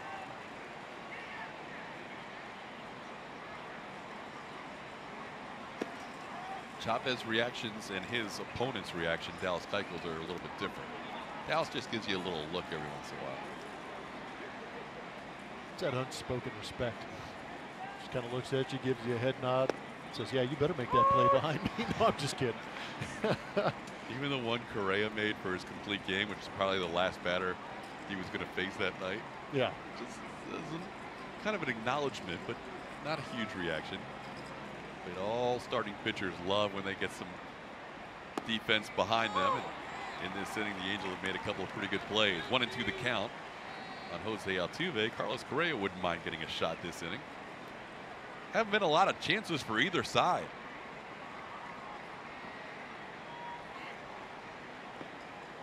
In fact, the Astros don't have an at bat tonight with a runner in scoring position. And either do the Angels. Maben got to second, but only briefly because it was overturned on a review. So solo home runs, and nobody else has reached second base tonight against Chavez or Keuchel. And they won't through 5.5 if Simmons makes the play like he always does. 1, 2, 3 inning. Got the top third of the order. 1-1 game.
Keep waiting for a Jack Handy quote to be shown over that.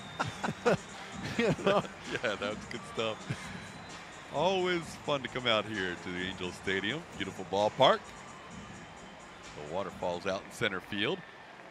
We have ourselves a really good game going, especially if you like pitchers that can carve up hitters. That's what Jesse Chavez and Dallas Keuchel have done tonight. Keuchel facing Ben Revere to start the bottom of the sixth, and there is a little shot towards the middle. Correa Nifley up the middle makes the play. That was a nice job by the Astros shortstop for the first out.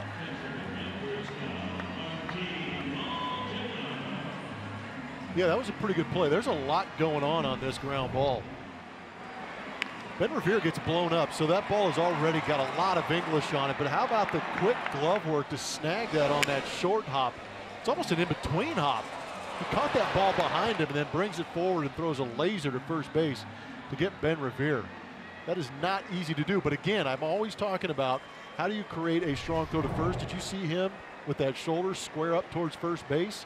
That was beautifully done. That was a great example of what you've talked about.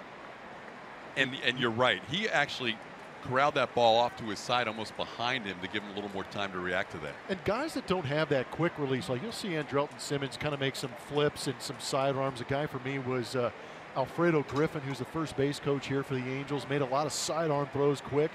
Carlos Correa is not that guy. He understands that, so he has to square those shoulders up in order to let that arm go and really get good velocity on it. That was beautiful.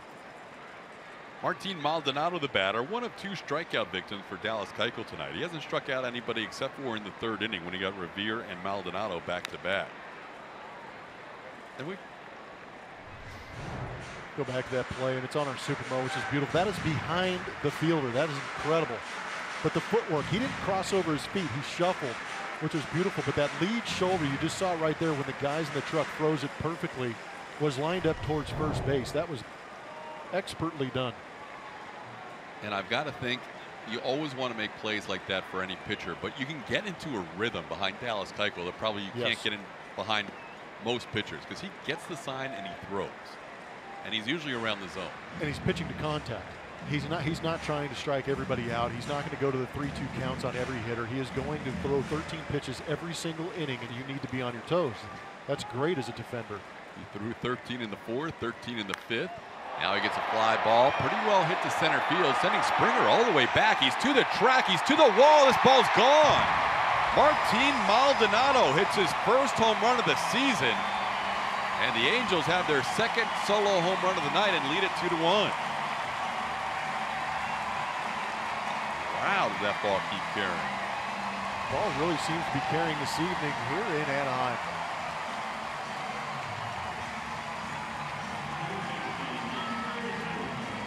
Got to be honest, I didn't see that coming from Maldonado. Pitch out over the plate, he gets good extension on it. Drives through it, middle part of the way.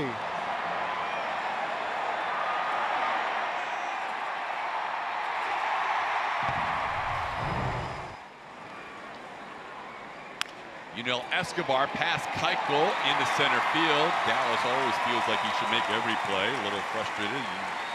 Catch that comebacker, and Escobar with a base hit. Well, Maldonado had 28 home runs in the National League with the Milwaukee Brewers over 6 years, but that's his first American League home run, and it gives the Angels a lead once again, 2-1.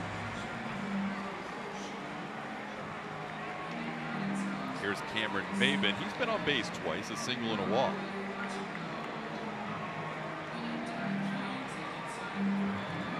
Battle of solo home runs tonight. It's Angels 2 and the Astros 1.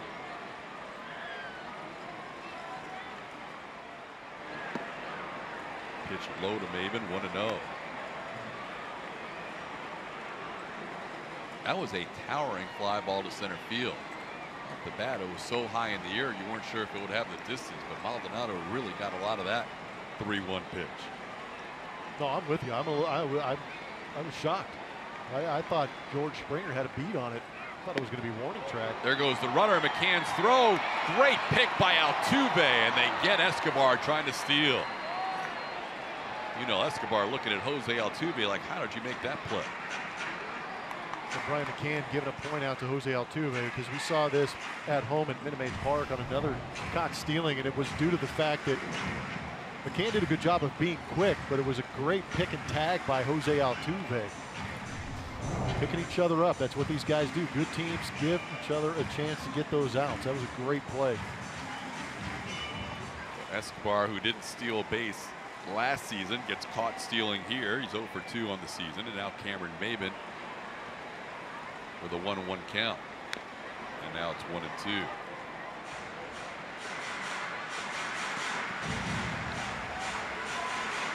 Based on that swing by Maybin, Mike Scioscia may have tried to put something in motion there against Dallas Keuchel, trying to get something going, knowing there still has not been a runner in scoring position in this game. It's amazing to think about here in the bottom of the 6th inning. 1-2 pitch called third strike. A solo home run gives the Angels a lead, but Dallas Keuchel continues to be efficient, although trailing now 2-1.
Angels lead the Astros.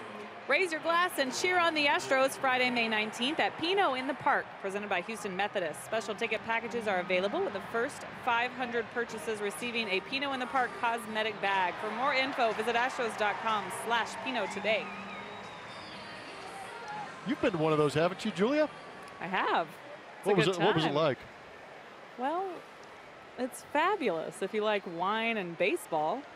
It's a pretty good combo. That is I know, a good right? combo. That's the combo they're enjoying right there behind home plate as Carlos Correa leads things off in the 7th inning. Correa lined out to right field his last time up and struck out. As it turns out that line drive to right field was one of the hardest hit balls of the night for the Astros. 107 miles an hour off the bat. Correa followed by Beltran and Yuli Gurriel. Astros trailing the Angels 2-1 as we start the 7th. The Angels still have not left anybody on base. 0-1 pitch is a called strike, 0-2.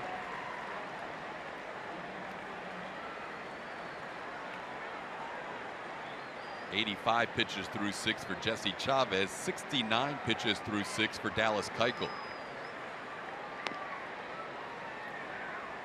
The Astros trailing after 6 innings has not been a problem this year. Usually your team trails after 6, you're hoping to scratch out a few wins here or there. Astros this year, when trailing after 6, are 7-7. There's a line drive base hit to right field. Good way to start the 7th for the Astros. It's the 7th inning. It's their time. They've waited long enough. They've seen enough of Jesse Chavez, so here come the Astros. 7th, 8th, and 9th innings are theirs. Great piece of hitting on that slider down and away. That is an out for a lot of hitters. It is, but you know, Cameron Maybin, I know it's the 7th inning and you start to see teams play no doubles, but Cameron Maybin had his back up against that scoreboard in right field. Here's Carlos Beltran, who has struck out and bounced back to the pitcher on a little cue shot. He takes a breaking ball for a strike, 0-1. Beltran says, Manny Gonzalez, that is not a strike. I've been in the league 20 years. That is not a strike. Wasn't a strike 20 years ago. It's not a strike now. May have been a strike 20 years ago with that strike zone. I've seen it. Carlos has been through a few changes over the years. There's a ball, fair ball down the line. Extra bases for Beltran. Correa heading to third, looking for a sign from Pettis. It's a stop sign. Beltran, though, with a double. Second and third, nobody out in the 7th inning. Got you guys in scoring position for you now, Todd. Just like that, for the first time tonight, a runner or two in this case in scoring position.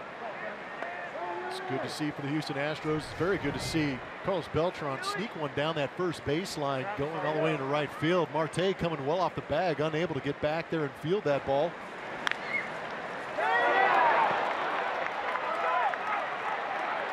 It's good to see that bat get going for Carlos Beltran. He's got some serious issues right now. And we talked about that bottom third of the order earlier in the game. Facing Jesse Chavez, you've got Yuli, Brian McCann, Marwin Gonzalez is still waiting in the wings. Leave some runners on for these guys. You're going to do some damage. We mentioned Mike Scioscia has one lefty to choose from, and he does have Jose Alvarez warming up in the bullpen. Gurriel 1 for 2 tonight, singled his first time up. Pitch to Yuli is a called strike, 0-1. They're giving the Astros the tying run with the way the defense is playing right now. Second baseman and shortstop playing deep. Lousy ground ball to either one of those guys is going to tie this up and move Beltran over to third base.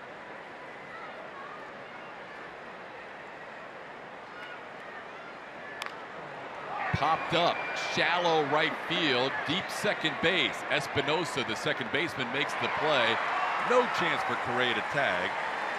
Gurriel is the first out of the 7th inning. Mike Scioscia with a lefty due up now and a lefty due up 2 batters from now. 2 of the next 3 hitters are lefties. Is going to go to his lefty out of the bullpen. So Jesse Chavez will leave with runners on second and third, and 1 out in the 7th inning with McCann, Marwin Gonzalez, and Noriaoki due up. Chavez did a good job. Didn't get a whole lot of run support. Leaves with a couple of runners on and a solo home run so far, the only run to his credit. We'll tell you about the new pitcher when we come back.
Threatening in the 7th inning with runners on second and third and 1 out. And they turn to their left-hander, who will turn 28 tomorrow, Jose Alvarez.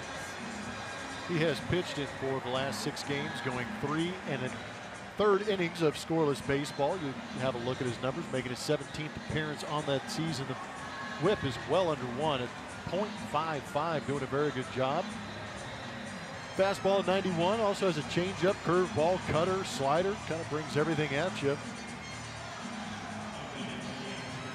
Mike Scioscia looking at that lineup, figuring this is the spot he needs his left-hander with Brian McCann due up, who would hit left-handed then with Marwin Gonzalez, a switch hitter, and Norioki. So you've got a lefty, switch hitter, lefty, and he goes to Alvarez here. As you saw, Alvarez has appeared in more than half of the games for Mike Scioscia this year. And as Blummer mentioned, including now 5 of the last 7 with tonight's appearance. Second and third, corners in, middle of the infield back with 1 out against McCann. Pitch in the dirt, smothered by Maldonado, preventing the tying run. Jesse Chavez kind of did his thing again tonight against the Astros. Did not go 7 innings like his last start, but he pitched well against the Astros yet again. Extremely good. Good mix. Basically throws all of his pitches 30% of the time. Just keeping hitters off balance, avoiding barrels. This ball's deep to right field off the bat of McCann. All the way back to the wall. Maben looks up, gone. Home run, Brian McCann. In the stadium where he was an All-Star Game MVP, hits a 3-run home run to give the Astros a 4-2 lead. Contributions up and down this lineup. Your 7-hole hitter has an opportunity with 2 guys on.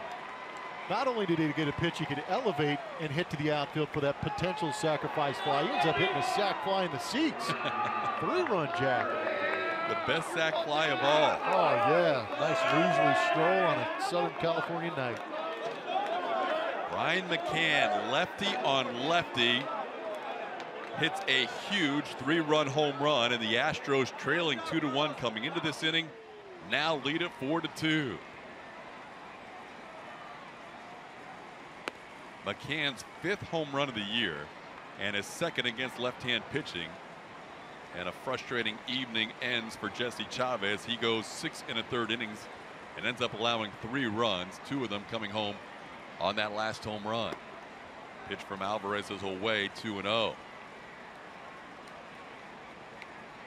The thing about this Astros team, it was Marwin's show with the exception of the Carlos Correa 4-hit game the other night, but it was basically Marwin's show against the Rangers. We've seen Altuve carry the team at times. Here's Marwin with a little flare into right field. This is towards the line. Espinosa can't get there. Gonzalez with a base hit. Not hit hard, but Marwin will take the base hit as he's on first with 1 out. But it seems like there's a different contributor every night, Blummer. It really is, and it's special, and that's the depth the Astros constructed here in Houston. But a breaking ball, and a lot of times you'll see left-handed hitters facing that left-handed specialist. We talked to Josh Reddick earlier against Andrew Miller, sitting off speed. And it looked like Brian McCann was sitting on that breaking ball, stayed back nicely. You could see recognition, the smile on his face when he brings the barrel to the baseball and drives through it. Lean back on him, kid. Based on that swing, it looks like that's what he was looking for. Yes. Hands back, didn't panic. Good timing and rhythm. Aoki takes a called strike, 0-1. Well, Alvarez has been throwing that curveball so much this year. McCann looking for it, and he got it. And Blummer, when you lead in every one of those categories, and that's coming into tonight. They're going to add to those numbers after what we just witnessed. For the 3rd time tonight, Aoki sends one back to the pitcher, and for the 2nd time, it turns into a double play. Aoki frustrated, but the Astros will take the lead heading into the 7th inning stretch with a 3-run home run by Brian McCann, giving Dallas Keuchel and the Houston Astros a 4-2 lead.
Ahead 4-2 as we go to the bottom of the 7th inning. Come get a behind-the-scenes look at Minute Maid Park by touring areas like historic Union Station, the Dugout, luxury suites, the Diamond Club, and more. For more info, visit astros.com/tours or call 713-259-8996 to schedule your tour today.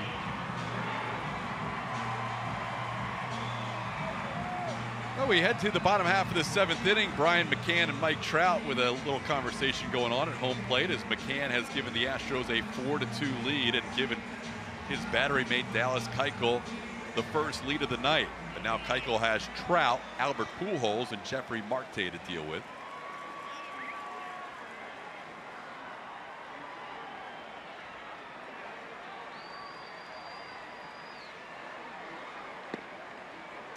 Called strike to Trout, 0-1. Trout has popped up to the catcher McCann and also grounded into a double play.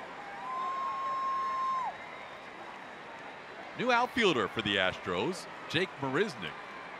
Plummer, a lot of times we see Marisnick move to center field, Springer to right, Reddick to left. But tonight, I guess this is an Angel Stadium thing, Marisnick goes to left. No, I think you're exactly right. We talked about it earlier in the game. It's a little bit more cavernous out here, deep left field, and that's why Jake is out there covering more ground. You put two guys. I know Josh Reddick can play some center field, but if you've got a Springer in center and a Marisnick in left, that's a lot of coverage. It is 390 to the gap in left center field. 2-1 pitch to Trout, swing and a miss. He was way ahead of that changeup. 2-2. You know, Dallas has been 2-0, 2-0, and 2-1 on Trout, and he's lived to tell about it. It's the old rope-a-dope. He's given that false sense of hope and then put him away. He's been living dangerously. He's thrown a couple of good changeups and hitters counts, though, to help him out. Slowly hit towards third. Marwin charges, throws, and that is a good play made look easy by Gonzalez. 1 out here in the 7th. Great play. We've got time for our AARP getting to know. How about Albert Pujols? A lot of people in Houston know exactly who this man is.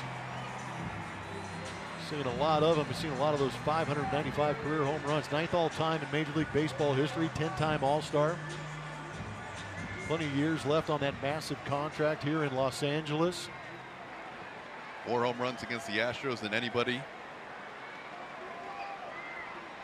More home runs at Minute Maid Park than anybody. Swing and a miss. Very close to that AARP card.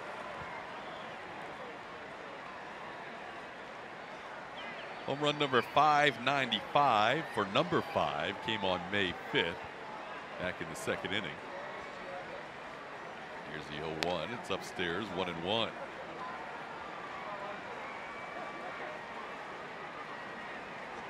Pujols in his career against Keuchel, it's been more advantage Keuchel, even though Albert hit that home run his first time up.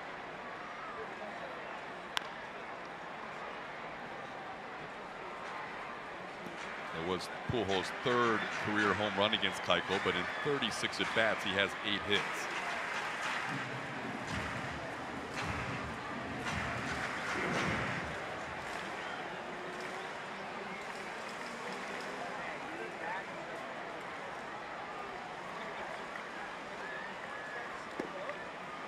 One-two pitch misses away. It's 2-2.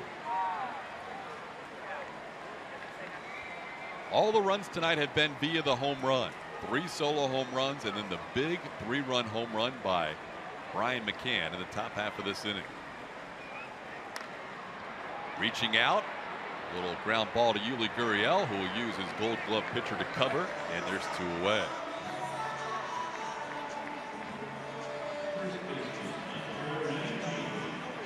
Keuchel picks up his 7th ground ball out of the night.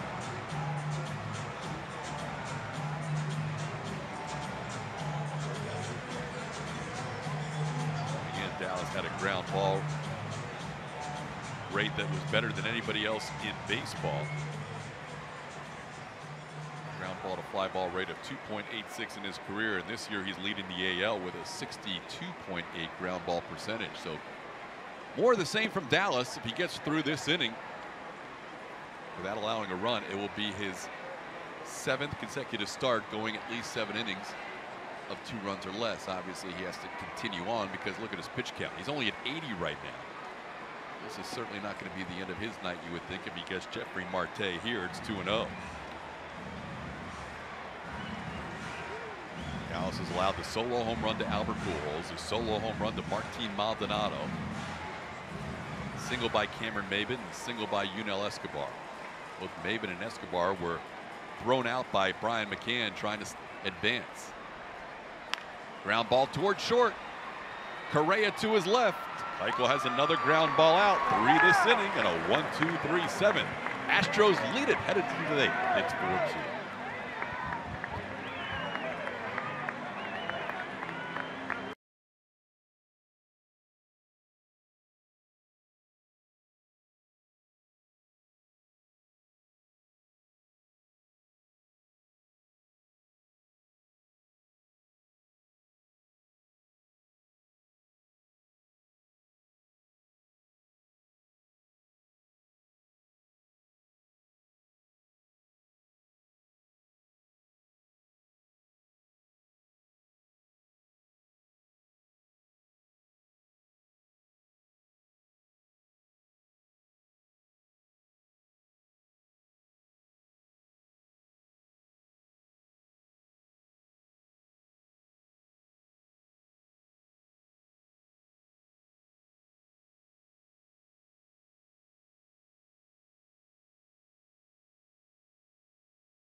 Four runs on 2 home runs. Josh Reddick, turn and burn on the up and in cheese. Hits a bullet into right field. Got things going for the Houston Astros. They're starting to rely a little bit on that home run with a couple of guys on. Good ABs from the guys in front of them. Second and third, Brian McCann sitting on that breaking ball, launches that deep into the Anaheim night, putting the Astros ahead 4-2. Big home run for the catcher, Brian McCann. They lift the helmet and the celebration is on as the Astros bat in the 8th inning against the new pitcher, David Hernandez, 32-year-old right-hander who appeared in 70 games with the Phillies last year. Takes over for the Angels in the 8th. Former Diamondback. Ex-teammate David Hernandez for the couple of years I was in Arizona. Good guy, huge Raiders fan. I wonder how he feels about them moving to Vegas, but he's got a good fastball, throws very hard in the mid-90s, likes that breaking ball, also has a little bit of a slider. George Springer into right center field, sends one to the wall on one hop. Springer will have a double against Hernandez to start the top half of the 8th inning. Just like that, the Astros had nobody in scoring position all night long until Beltran's double.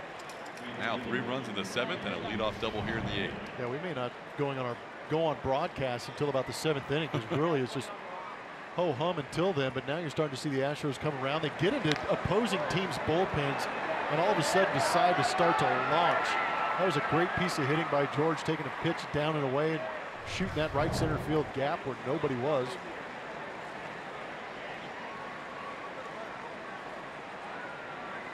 Astros were 15-5 against right-hand starters coming into tonight, and 15-5 against the AL West coming into tonight. Leading at 4-2 against an AL West team that started a right-hander, and there's Josh Reddick taking a pitch for a ball, 1-0. Reddick got things going for the Astros with a home run in his second at bat. He's 1 for 3. That home run was his 3rd of the season and his 99th of his career. We're tied. I know you love that. I do love that. The 99 club. Believe it. called strike. 1-1. I want to say, off the top of my head, there were 7 or 8 of you coming into the season. Can you name the only other player to have 99 home runs and then 1 in the postseason? There's one other. 1. Here's a ball in the left center field, slicing away from Trout. Good read by Springer. He's going to score easily. RBI base hit for Josh Reddick. And the Astros lead 5-2.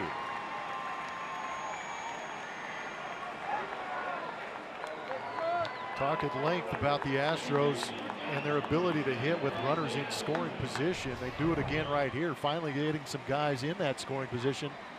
Well, we saw Josh Reddick turn on a fastball in, and the last 2 times he's been up, he's gotten fastballs away, stayed on him nicely, and I agree with you in the sense that that was a great read by George Springer.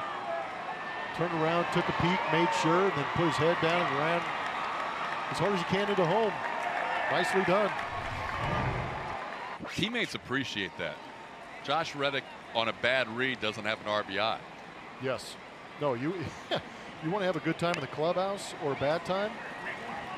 Don't get a good read. You're going to find out who your friends are real quick. Here's Jose Altuve. He's looking for his first hit tonight. Altuve and Norioki are the only 2 Astros without a hit or reaching base.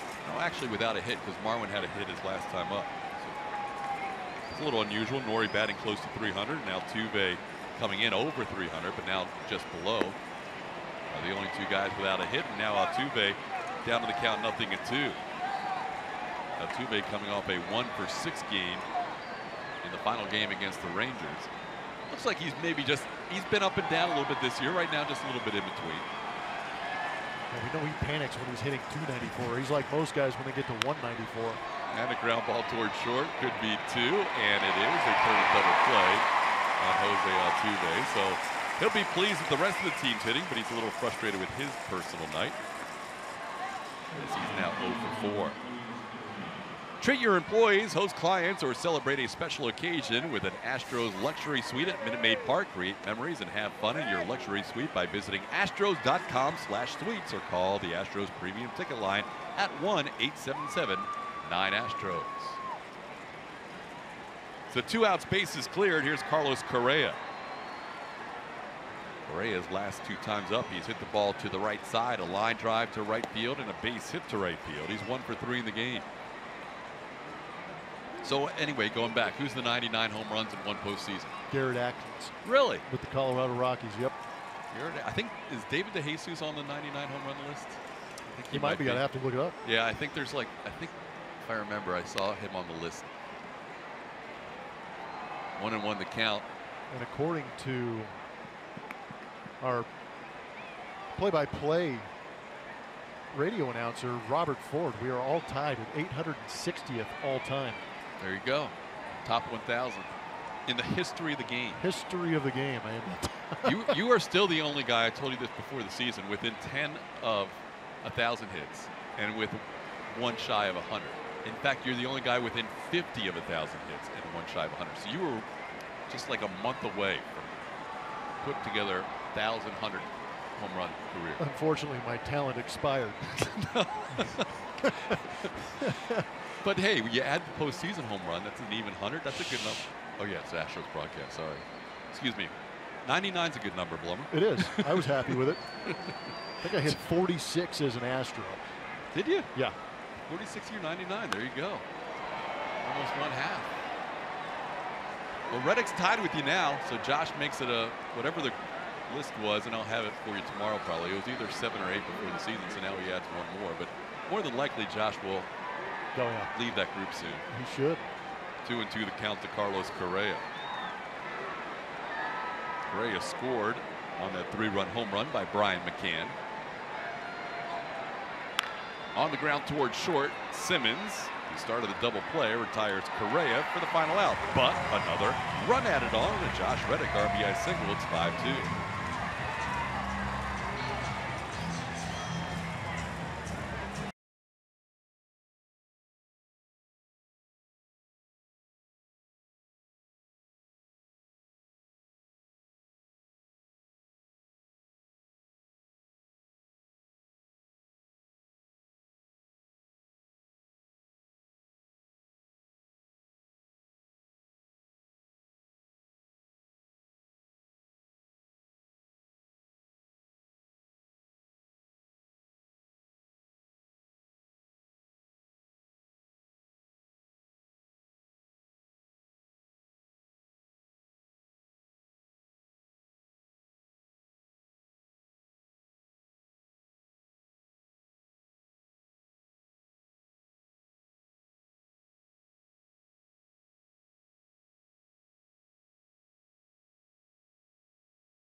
Baseball on Root Sports is presented by Southwest. Yes to low fares with nothing to hide. That's transparency. Trying to get the rally monkey going here at Angels Stadium as they are down 5-2 in the bottom half of the 8th inning. Astros don't really have a rally monkey or per se. They have different rallying items, including a rally grasshopper earlier this year, but day in and day out, they go into games, and if they're down late in the game, it doesn't seem to faze them. We mentioned 7-7 when trailing after 6 innings, which they were tonight. Now they're up 5-2 with Dallas Keuchel dealing in the bottom half of the 8th inning to Andrelton Simmons and a called strike, 0-1. Simmons, Danny Espinosa, Ben Revere, 6, 7, and 8 in the Angels lineup. You can see Dallas Keuchel's pitch count above the score. It is in good fashion through 7 innings. Just misses inside for a ball, 1-1. Dallas has allowed 2 home runs, 2 singles, and 2 walks. And thanks to 2 guys being thrown out at second and 2 double plays, the Angels still have nobody left on base in this game. In fact, there have only been 2 runners left on base for either side as we play the bottom half of the 8th. So not a lot of scoring opportunities. The home run has been a big factor for both sides. 1-2 pitch. Simmons tried to hold up, and he went around as he vacates home plate, says Manny Gonzalez. Strikeout number 4 for Keuchel. It's been a good night for Dallas Keuchel, racking up the numbers, and actually is probably not even the sharpest we've seen him all year, yet he's been able to continue to battle, mixing up his pitches, blowing up perennial MVP vote getter Mike Trout, just showing a good sequence and able to work on both sides of the plate, trying to set these hitters up, that fastball inside to some of these right-handers. He's had some defensive help too. These guys have been on their toes, knowing that he pitches to contact, some weak contact we've seen. It's been fun to watch. Dallas came into tonight with a record of 10-2 in 15 career games against the Angels. That matches Steve Busby with pitchers with a minimum of 10 decisions in their career against the Angels, and trailing only Freddie Garcia and Pedro Martinez. Pretty good company in Keuchel's career against this Angels team. On the ground, deep short, Correa with the stop, the throw! Yes, he did! Carlos Correa on the deep shortstop play against Danny Espinosa. And that is a big-time play by the Astros shortstop. Really impressive for Dallas Keuchel to go out and do what he's doing, but he can't do it without that defense behind him. These guys have been electric. Seen a good arm from Marwin Gonzalez on a backhand. Now you get a chance to see Carlos Correa do it on a backhand. Tough play. See him trying to find his footing. Just unleashes a laser, and good job by Gurriel to hang in there and get that short hop on the pick. Yep, that's you. Picking me up. That's about as demonstrative as Dallas gets on any defensive play as he faces Ben Revere, the only lefty in the Angels lineup tonight. Revere is 0 for 2 with a strikeout and a ground down, and Keuchel ahead 0-1. It's funny you mentioned that because I was thinking the same thing with Dallas. Yes, he's been very good tonight, but he has nowhere been close to his best that we've seen this year in terms of getting ahead of hitters. Although he has another, there's a ground ball, but it's a foul ball off the foot of Revere. Well, a couple of walks. We've seen some 3-2 counts. Fielding Colbreth, the first base umpire, who is the crew chief, said it was my call. He hit one off his foot. Home plate umpire Manny Gonzalez didn't see it. Back to Keuchel, what you're saying. 3-2 counts. I mean, as soon as you see Dallas Keuchel fall behind him, we've seen in Mike Trout's 2 ABs, 2-0 counts. He doesn't normally do that, usually working ahead quite nicely. You see on this replay, if it does get a piece, it looks like the toe does move a little bit on that foul ball, so a relatively decent call by the umpiring crew. But just to see Dallas Keuchel falling behind and having to fight back into some of these ABs kind of tells you that he isn't as sharp, because normally he doesn't do that. I know he has a game where he's walked 3 guys in one game, but we're so spoiled, I guess, in watching what Dallas Keuchel goes out there and does, that at times we panic and go, oh my gosh, yet he's pitching well deep into another big league game. That's the thing, is he bounces one up there, and that's a rare big miss by Dallas. But that's the thing, when you look at him tonight, and he has been working into hitters' counts at times, But he's sitting here with 2 outs in the 8th inning at 91 pitches. Yeah. So even when he's battling his pinpoint command at times, he's got himself in a great situation to possibly finish this game. 1-2 pitch. Revere stays alive and sends one into the crowd. In a hurry. Well, 2 double plays and 2 caught stealing. That helps you out, shorten those innings a little bit. The Astros expect Ben Revere to slice one to left field, even more so than we normally see the defensive line against Norioki. I mean, Jake Marisnick is guarding the left field line. George Springer well over to left center field. Just misses the corner. McCann gave it an extra beat to see if he'd get the call. Dallas started to think he was done with the inning. It's 2-2.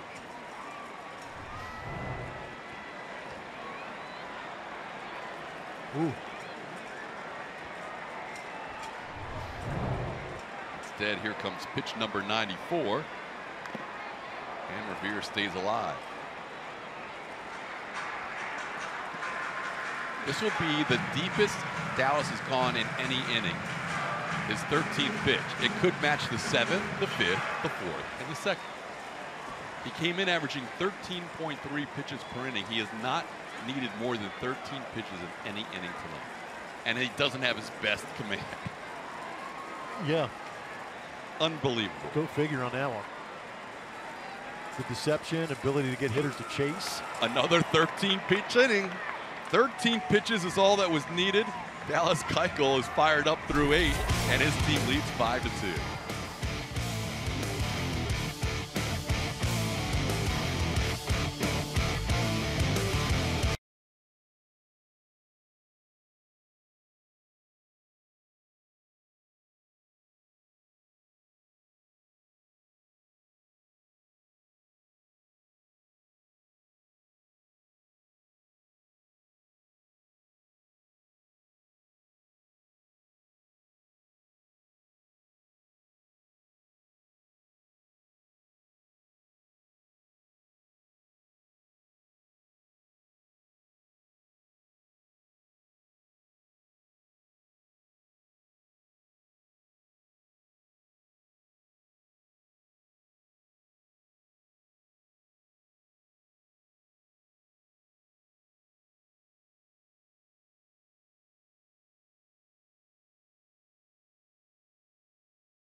Astros in the lead as we move to the 9th inning, and the Astros with a big lead. It was a big swing by Brian McCann in the 7th, but in the 8th, the Houston Astros with some tack-on runs, some insurance runs.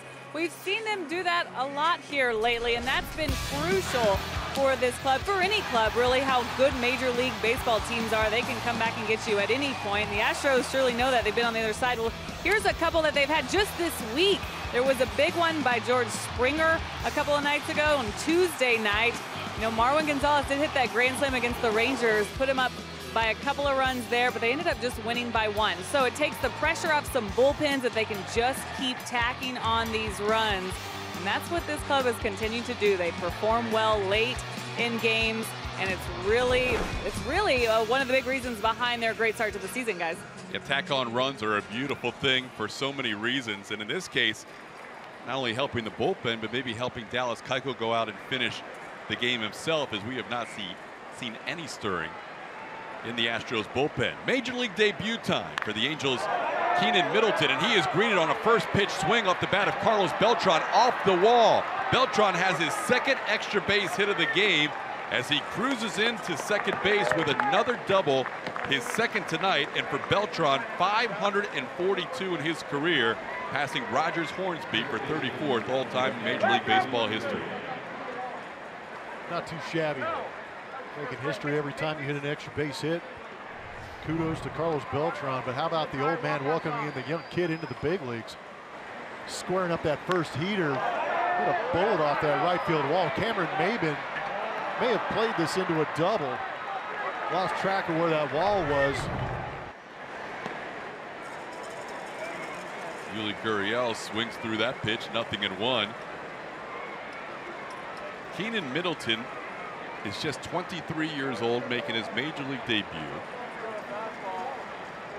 Last year moved to the bullpen for the first time in his career. Went from single A to double A on June 30th to triple A on August 7th.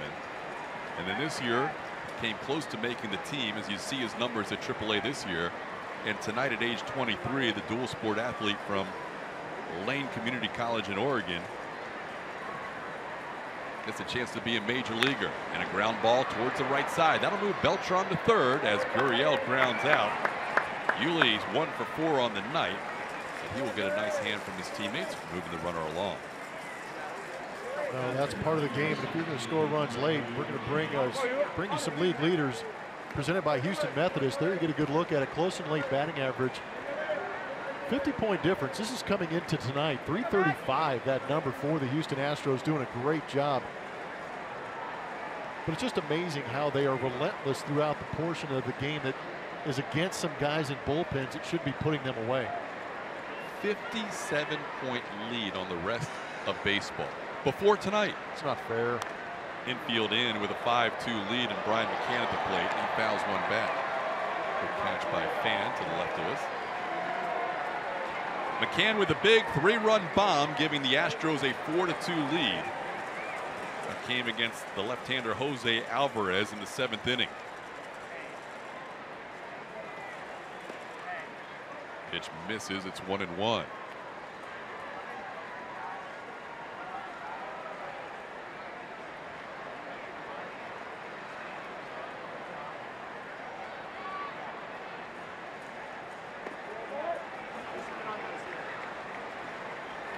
Mentioned Middleton is making his major league debut. He was born in September of 1993. Less than 2 years after he was born, Carlos Beltran was playing in the minor leagues. You say I was on the verge of being drafted. And Beltran, the first one to greet him with a double, and now Brian McCann greets him with an RBI base hit. McCann has 4 runs batted in tonight.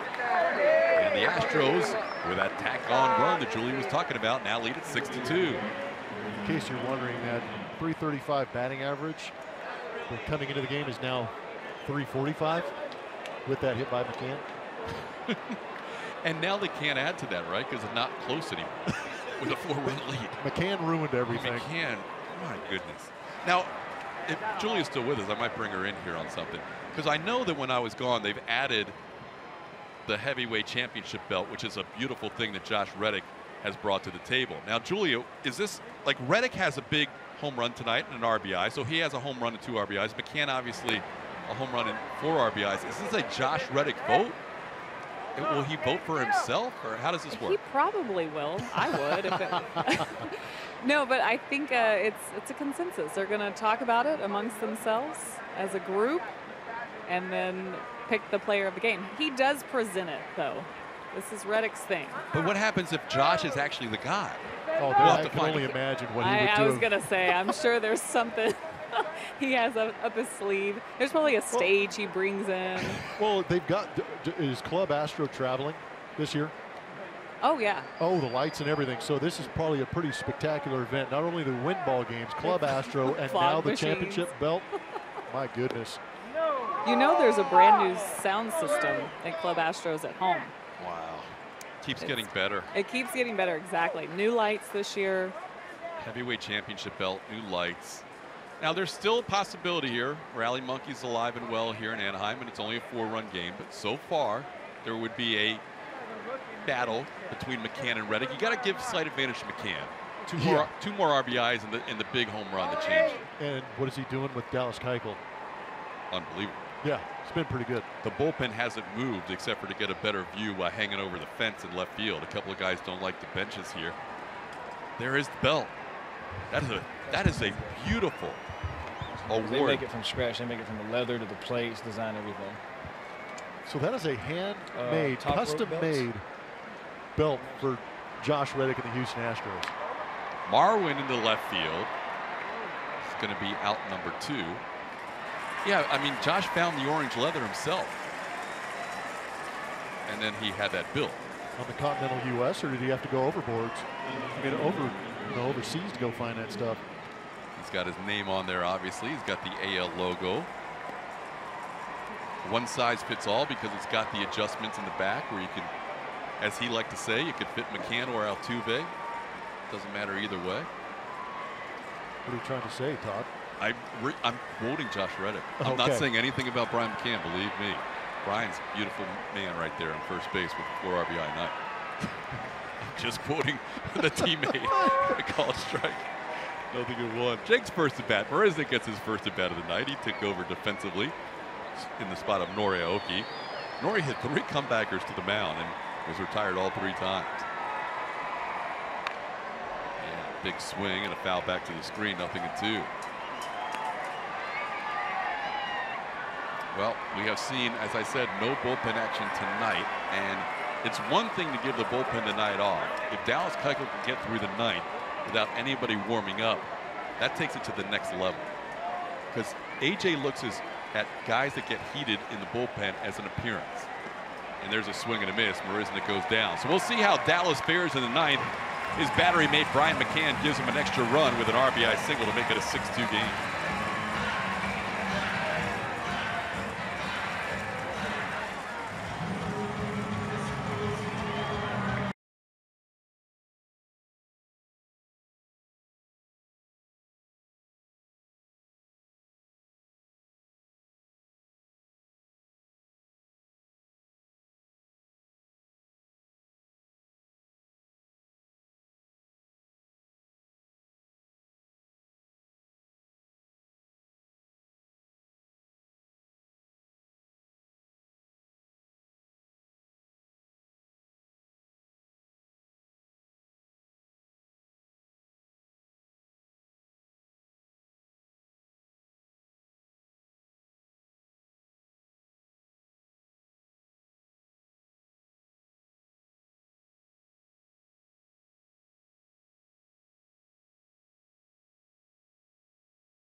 Bottom of the 9th, 6-2 Astros lead it, and time to reveal the winner of our Chevy Stro poll. Thanks for voting in our Chevy Stro poll, and to vote, make sure you follow us on Twitter at RootSportsSW. Which Angels player do you think the Astros need to control for a win?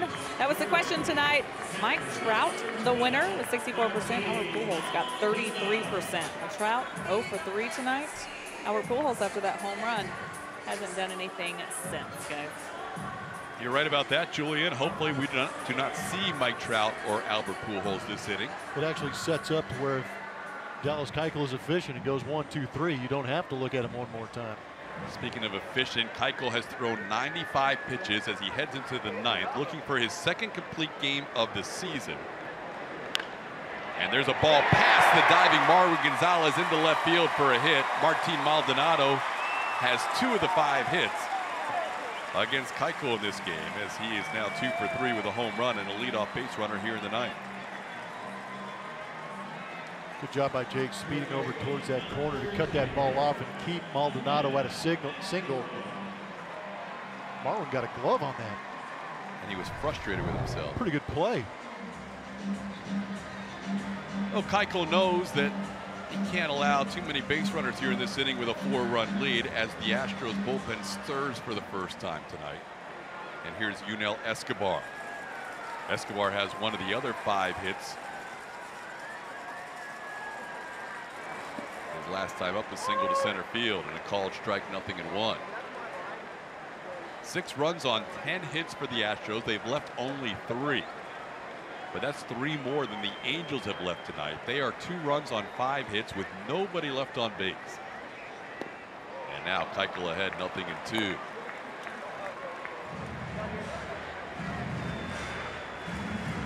"13" has been the magic number tonight for Dallas Keuchel. He has not needed any more than 13 pitches in any one of the previous 8 innings.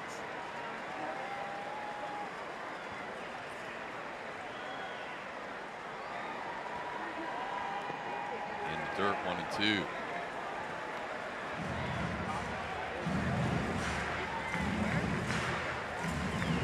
And Giles warming up in the Astros bullpen just in case A.J. Hinch needs some help here in the 9th inning, but he's hoping his left-hander can get through this.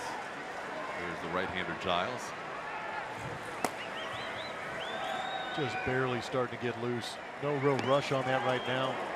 That's the corner. It's 2-2. Keuchel, when he went 9 innings 2 starts ago in that game in Cleveland, it was his 11th career complete game. He is looking for back-to-back starts on the road, going the distance. Line drive, base hit to right. So the Angels with a little 9th inning rally here. 1st and 2nd, nobody out.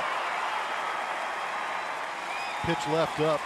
We haven't seen that too many times from Dallas Keuchel, but up out of the plate. Yunel Escobar is a pretty good hitter, knows what to do with it going the other way.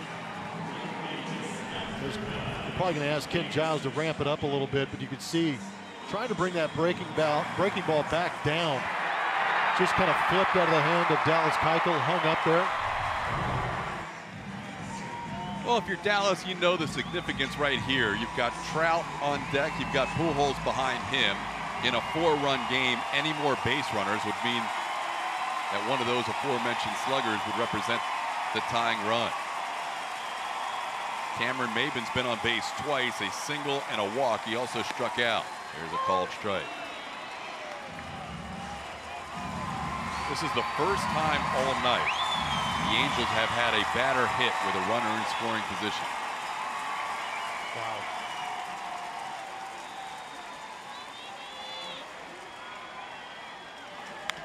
And a little flare towards center. That's going to be a base hit. Maldonado will be held up. The bases will be loaded for Mike Trout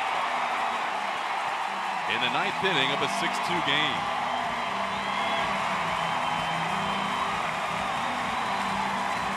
Things got interesting real quick. And that's going to be the end of the night, you would think, although A.J. doesn't always bring the hook with him. Not with Dallas Keuchel out there. But he is going to in this case.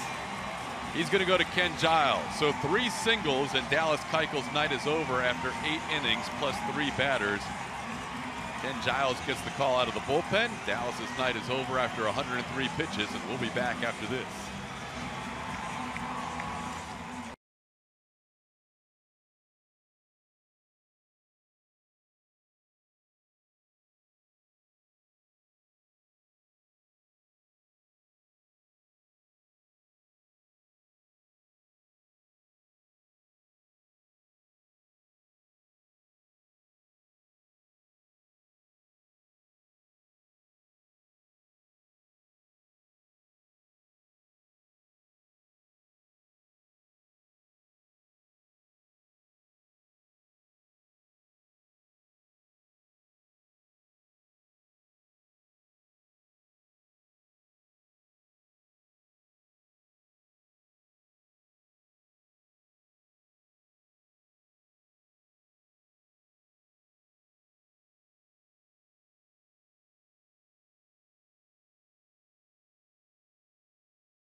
Bottom half of the ninth inning, Astros leading 6-2. The American League Player of the Month, Mike Trout, is due up. Player of the Month for the month of April, as he will have the bases loaded with nobody out facing Ken Giles. So you want to be a closer. These are some of the situations you're going to find yourself in. Ken Giles making his 13th appearance. He has been perfect in the save situation. ERA a little bit inflated, but that whip is still a very good number. 14 punch-outs on the season. Done well in his last 7 games, but he's going to have to do some serious work to protect what Dallas Keuchel fought so hard to give the Astros, which is a pretty good lead and hopefully an end to a nice ball game. But the American League West between number 1 and number 2 is turning into a dogfight. Mike Trout with a career-high 16-game hitting streak on the line. He's 0 for 3 tonight. Shallow center field. On comes Springer. It's going to fall for a base hit. Everybody moves up a base. It's a 6-3 game. Not hit hard, but Trout extends his hitting streak to 17 with an RBI single into center. So much talk about exit velocity right there. It didn't matter about the exit velocity. It was all about location. Giles made a relatively good pitch to get in the kitchen of Mike Trout. He just dropped it out there in center field. What was that slider?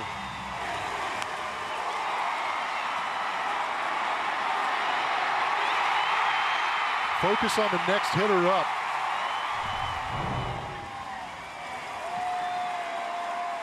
For the first time all year, Dallas Keuchel has allowed more than 2 runs in a game, as that last run charged to Keuchel.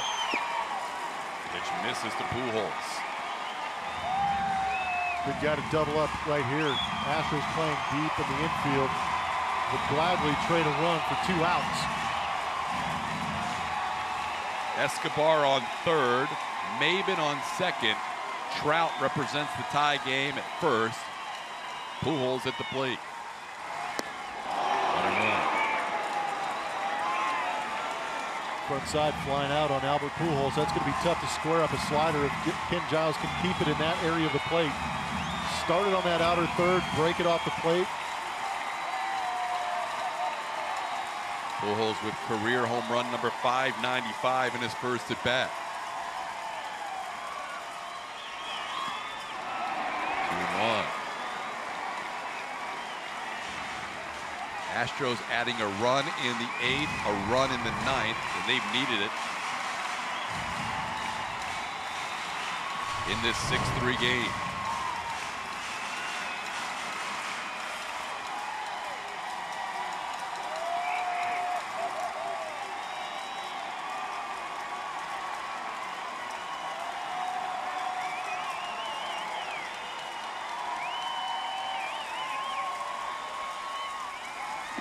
Tried to hold up, but he went around 2-2.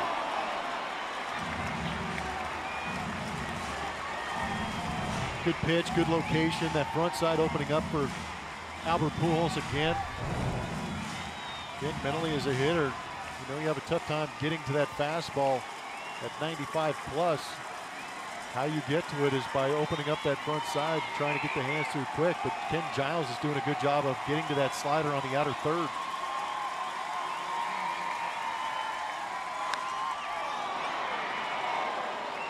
A little too much of a plate in 2-strike count for me.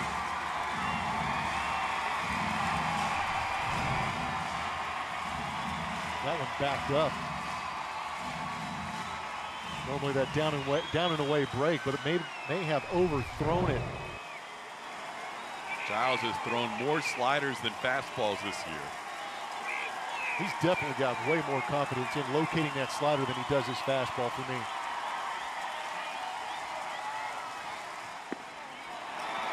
Three and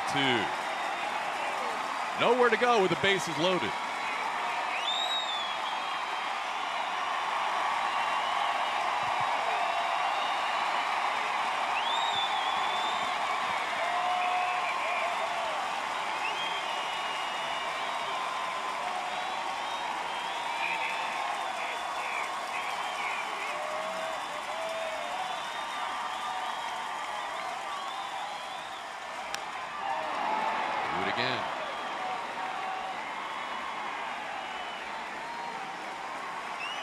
Albert is still too quick on that slider, fouling that off to the pull side.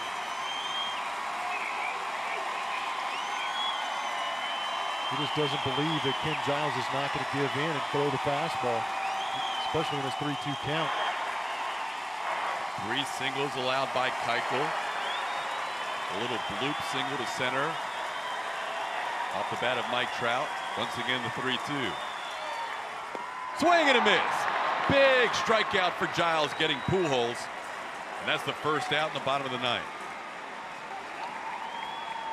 Slider finally gets him.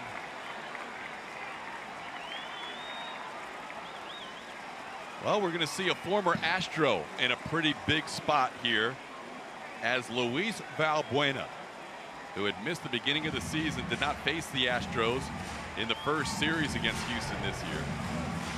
Another slider from Ken Giles. You see it in our Supermo.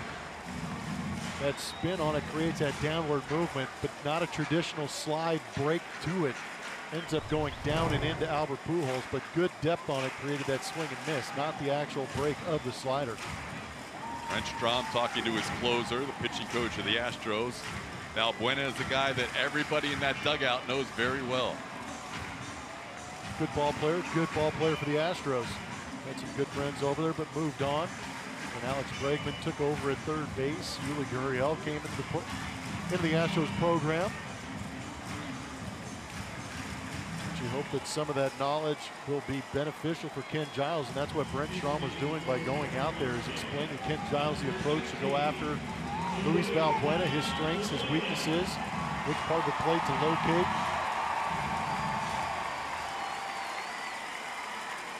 Valbuena had a combined 38 home runs for the Astros in 2015 and 16.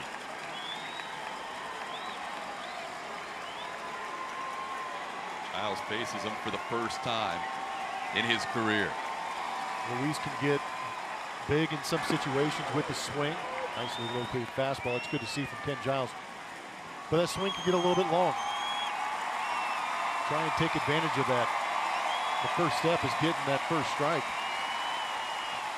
Valbuena hitting for Jeffrey Marte, the first baseman.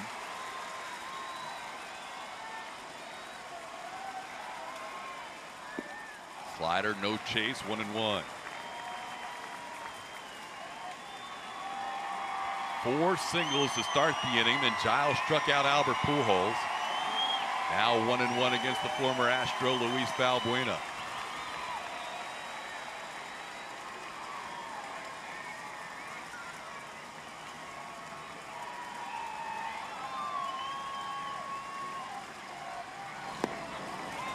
Two and one. 98 on that last fastball. Valbuena did hit into 13 double plays in 2015 for Houston. The Astros wouldn't mind a ground ball at Jose Altuve here.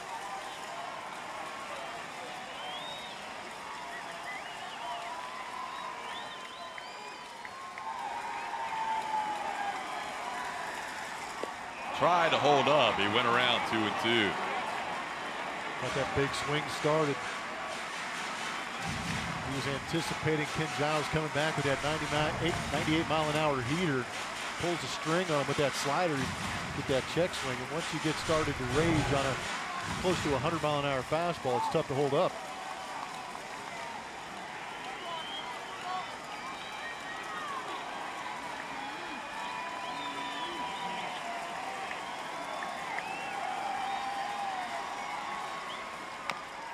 Chopper off the plate. Gonzalez has one play to first. A run will score. It's now 6-4. Everybody advances a base, including the tying run now at second base. It's actually a tough break with that swing that Valbuena took and chops off home plate, leaving the only play for Marwin Gonzalez to go to first base and get that second out.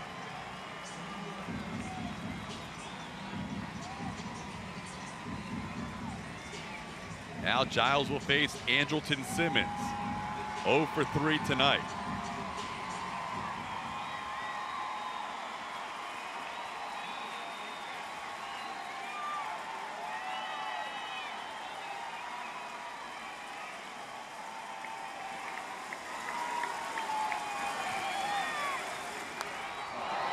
Foul ball. That slider's been a big pitch for him in some spots that he's needed it tonight. It's good against right-handers, breaking away from them. Playing on the aggressiveness from Simmons, gets that first strike on the foul ball. But yeah, when things have really gone awry or you thought the wheels were going to fall off for Ken Giles, he's done a good job of getting back into some counts with that slider.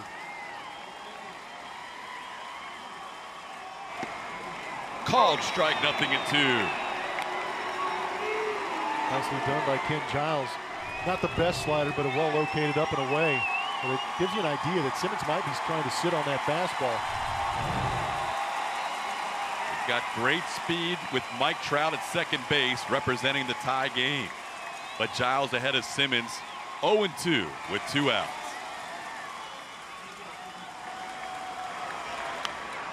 Foul ball just below us. Stayed with the slider there.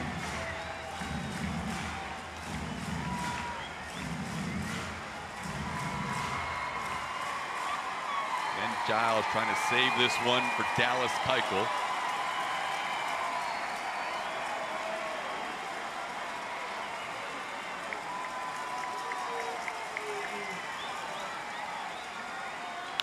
Ground ball, backhanded Gonzalez.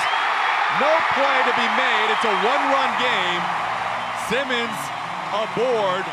Trout to third as Maven crosses the plate. It's now 6-5.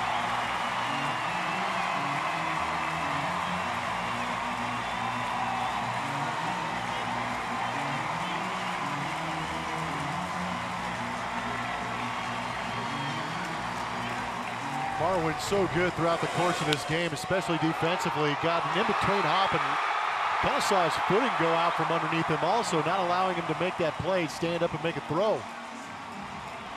A tough play, but one you'd like to see Marwin make.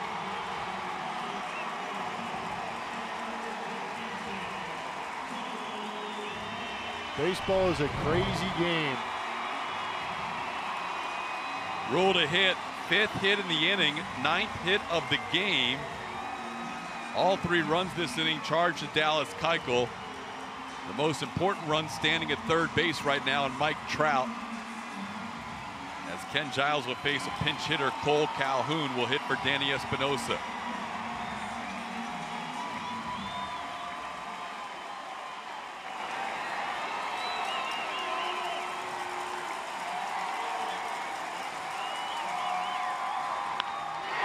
In the air to right field, that's a base hit. Trout will score. It's a 4-run 9th to tie it at 6.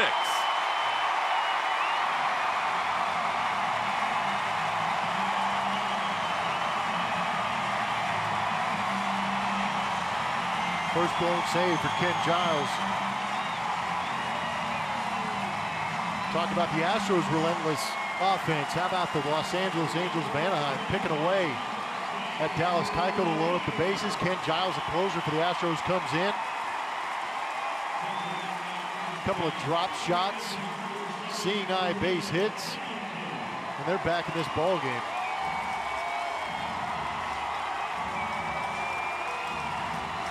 Cliff Pennington will pinch run for Cole Calhoun at first base. His run right now is irrelevant as the winning runs on second in Andrelton Simmons and Ben Revere at the plate. Pitch away, ball 1. Angels had 4 hits coming into this inning. They have 6 hits in the bottom half of the 9th inning. All singles.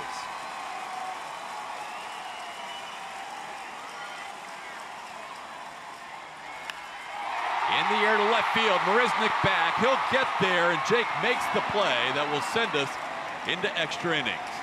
A 4-run bottom half of the 9th inning, and we're tied at 6.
And we're headed to extra innings. The Astros and the Angels will head to the 10th.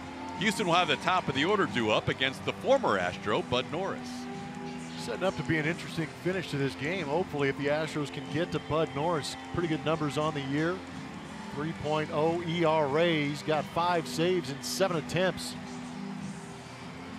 Has a good fastball, averaging close to 94 miles an hour. The occasional changeup really goes to that slider more often than not, but the cutter has actually been a great pitch for him since moving into that bullpen position. Yeah, that cutter's become his main weapon this year. He saved 5 of 6, as you said, and all of a sudden he's the closer on this team. He will face the top of the order in George Springer, Josh Reddick, and Jose Altuve. The Astros are used to that late inning dynamic. They're probably a little shell-shocked here after a 4-run bottom half of the 9th inning. Speaking of former Astros, Luis Valbuena, who pinch hits, stays in the game. He takes over at first base. And Cliff Pennington, who came on as a pinch runner, takes over at second base.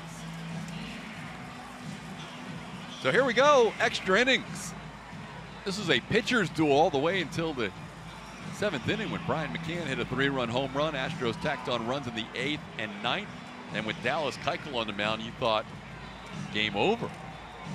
That's the way it should be. That was not the case. Keuchel. You're not going to win them all. You got to battle. Just unfortunate to see that happen when you've got a 4-run lead. Keuchel allowed 3 base hits before he left the game, and then Ken Giles allowed 3 more hits. George Springer, high pop-up on the infield. Luis Valbuena, who just came into the game, makes the call on the catch. Springer retired on 1 pitch.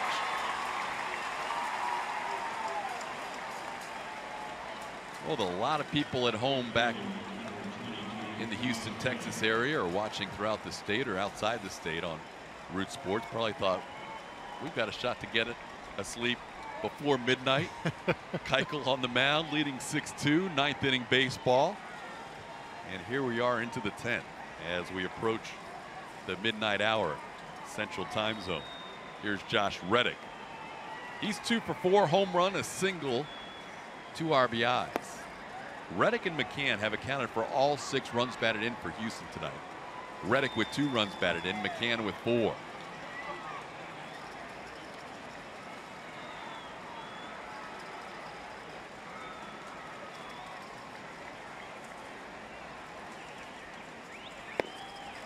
In that bottom half of the 9th inning, there was a couple of singles that you wish, a little flare into center field off the bat of Trout, getting ahead of Simmons 0-2, not being able to finish him as he hit a ground ball that Marwin Gonzalez could not make the play on. And then Calhoun hit that ball in the right field that tied the game. That was how we got to 6-6.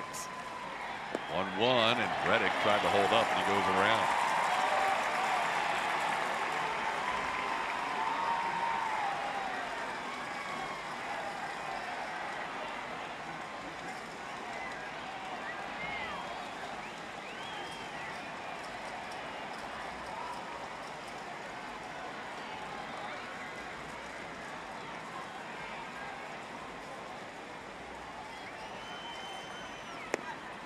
Bragg holds up 2-2.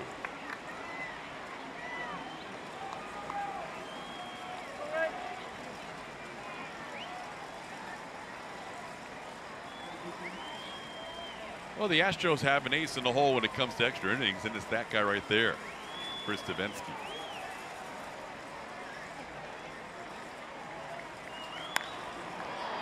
In the air to left field, Ben Revere towards the line, 2 away.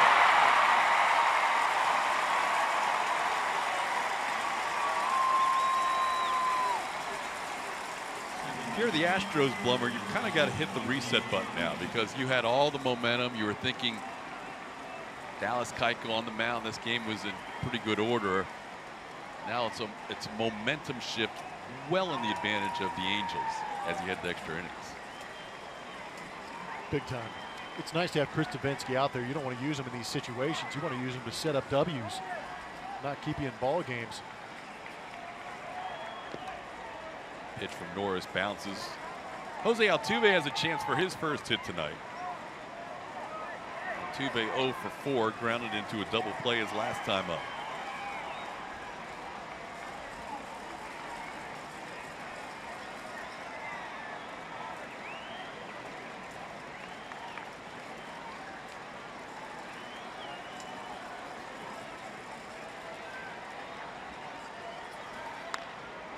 And there it is. Jose Altuve needed extra innings, but he picks up his first base hit of the night. First time he's faced Norris. They were on the same side for a number of years, but picking up a base hit against his former teammate here with 2 outs in the 10th inning, and that'll give Carlos Correa a shot. Good to see two getting back in action. We know when he starts to struggle, him going the other way is how he gets that swing back. Good sign. This guy at the plate's been known to have some big hits here in Anaheim. Had a pretty big pinch hit here, didn't he? 3-run jack. With Altuve's speed, you might not need a jack, but something into the gap could break this tie in the 10th inning. Reyes hit the ball hard a couple of times tonight, 1 for 4. That pitch on the inside corner for a strike, 0-1. This is that 3-run home run we're talking about. Pinch hitting coming off the bench. Got himself a hanging breaking ball and hammered it over that 390 mark into the Astros bullpen. Give the Astros a big lead during that magical season. Altuve on the move. Maldonado throws well. Altuve safe at second base. 9th steal of the year for Altuve. Seen it plenty of times. Base hit or a walk late in games leads to him running himself into scoring position. One of the greatest of jumps, but those wheels pick up that speed and get him safely into second base. So now a base hit should give Houston the lead with Altuve's speed. And the Angels have to respect Correa's power. They have to stay pretty deep in the outfield. 1-1 pitch fouled away. Correa, like Altuve, facing Bud Norris for the first time. A 4-run bottom half of the 9th inning, with 6 of the 10 hits in the game for the Angels coming in the 9th, has sent this game into extra innings.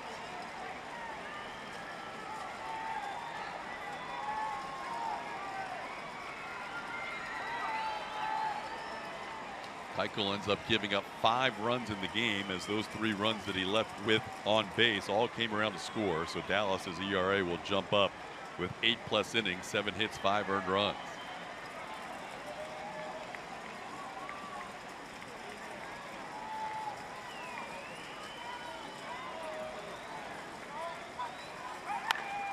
Correa fights it off.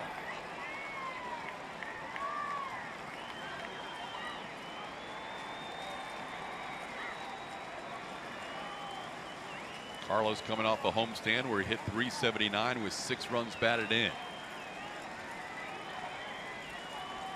Would love to start this little mini road trip, just a 3-game trip over the weekend here in Anaheim. He would love to start this with an extra inning RBI.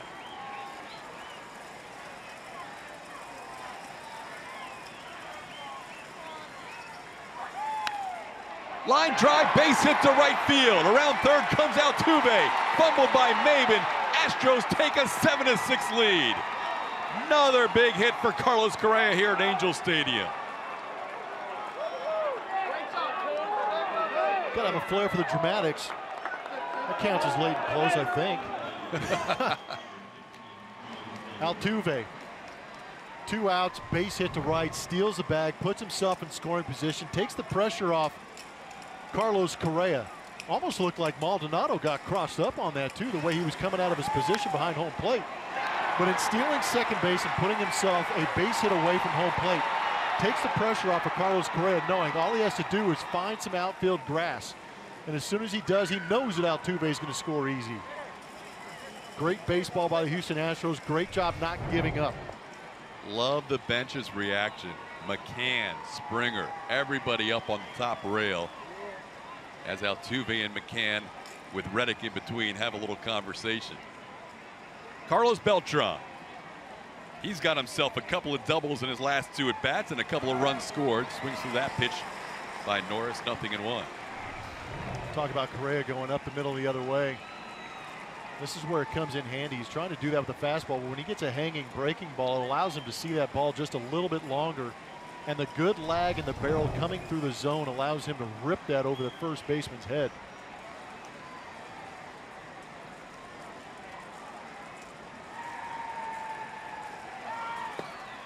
Beltran does have one career home run against Bud Norris. He has faced Norris more than practically the entire team combined. 36 at bats against Norris, hitting .361 with a home run. That home run came 6 plate appearances ago when he faced Norris a couple of seasons ago. But he's behind in the count now, 1-2. Giles needed a lot of pitches in the bottom half of the 9th inning. We saw Davinsky warming up. You would think that at this point AJ will probably go to Devo for the save. I would imagine. And that's a rough inning for a closer to go through too, giving up that many hits along with the pitches that are going out there. So you don't want to put him back out there in a stressful situation. 21 pitches needed for Giles in the 9th. And Norris retires Beltran, but Carlos Correa with a big hit. Big hit. Altuve standing at second base knows if this baseball finds some outfield grass, he's going to score easy. Carlos Correa has been delivering and delivers again.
We head to the bottom half of the 10th inning. Carlos Correa with that big 2-out, 2-strike RBI in the top half of the 10th. Gives the Astros the lead heading to the bottom half of the new pitcher, Chris Davinsky.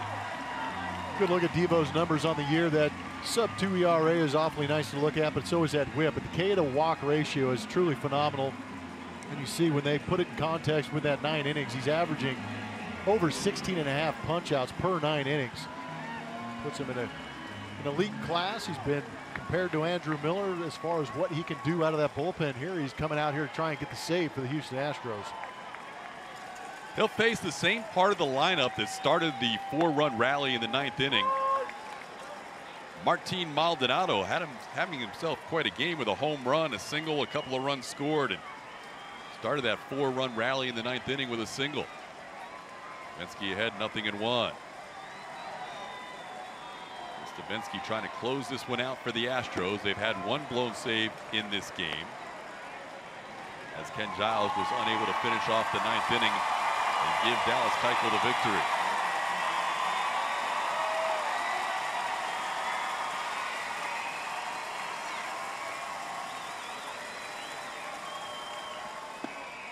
There is a strike, 1-2. Chris Davinsky has 2 Major League saves. One of them came earlier this year against the Angels on April 20th.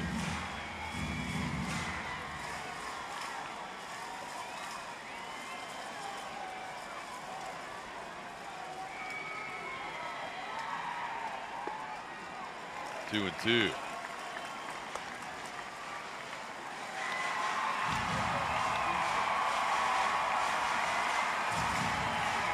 Saved a 2-1 game for the Astros against the Angels at home at Minute Maid Park.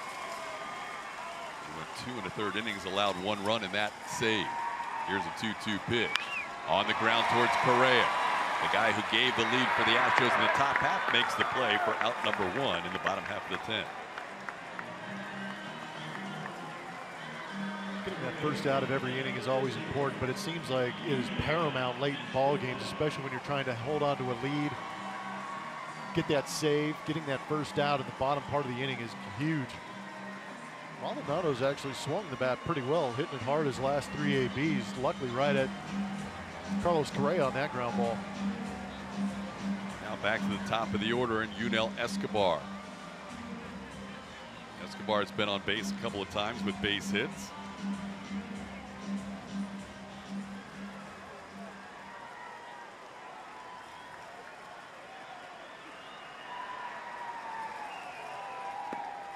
And a strike, 0-1. Good pitch call by McCann. Yunel's been aggressive early in the counts on fastballs off Dallas Keuchel. Pulls a string on him, but Devo able to get ahead with that secondary pitch.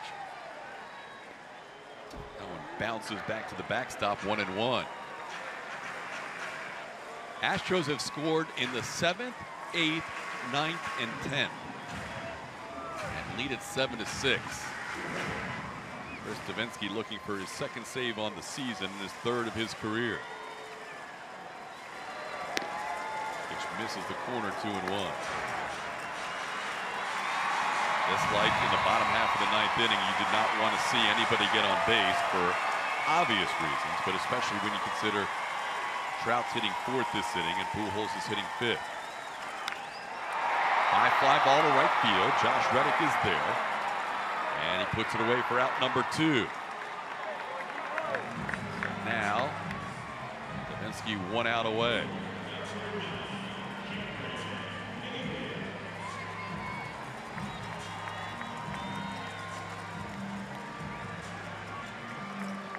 He will face Cameron Maybin with 2 outs and the bases cleared. Only 2 career bats for Maybin against Davinsky, and Devo has struck him out both times. Maybin's been on base 3 times, a couple of hits and a walk. Strike 1. Astros led 6-2 heading to the bottom half of the 9th inning. The Angels scored 4 to tie it. The Astros come back with a run in the top half of the 10th, and now Davinsky looking for the final out. 1-1.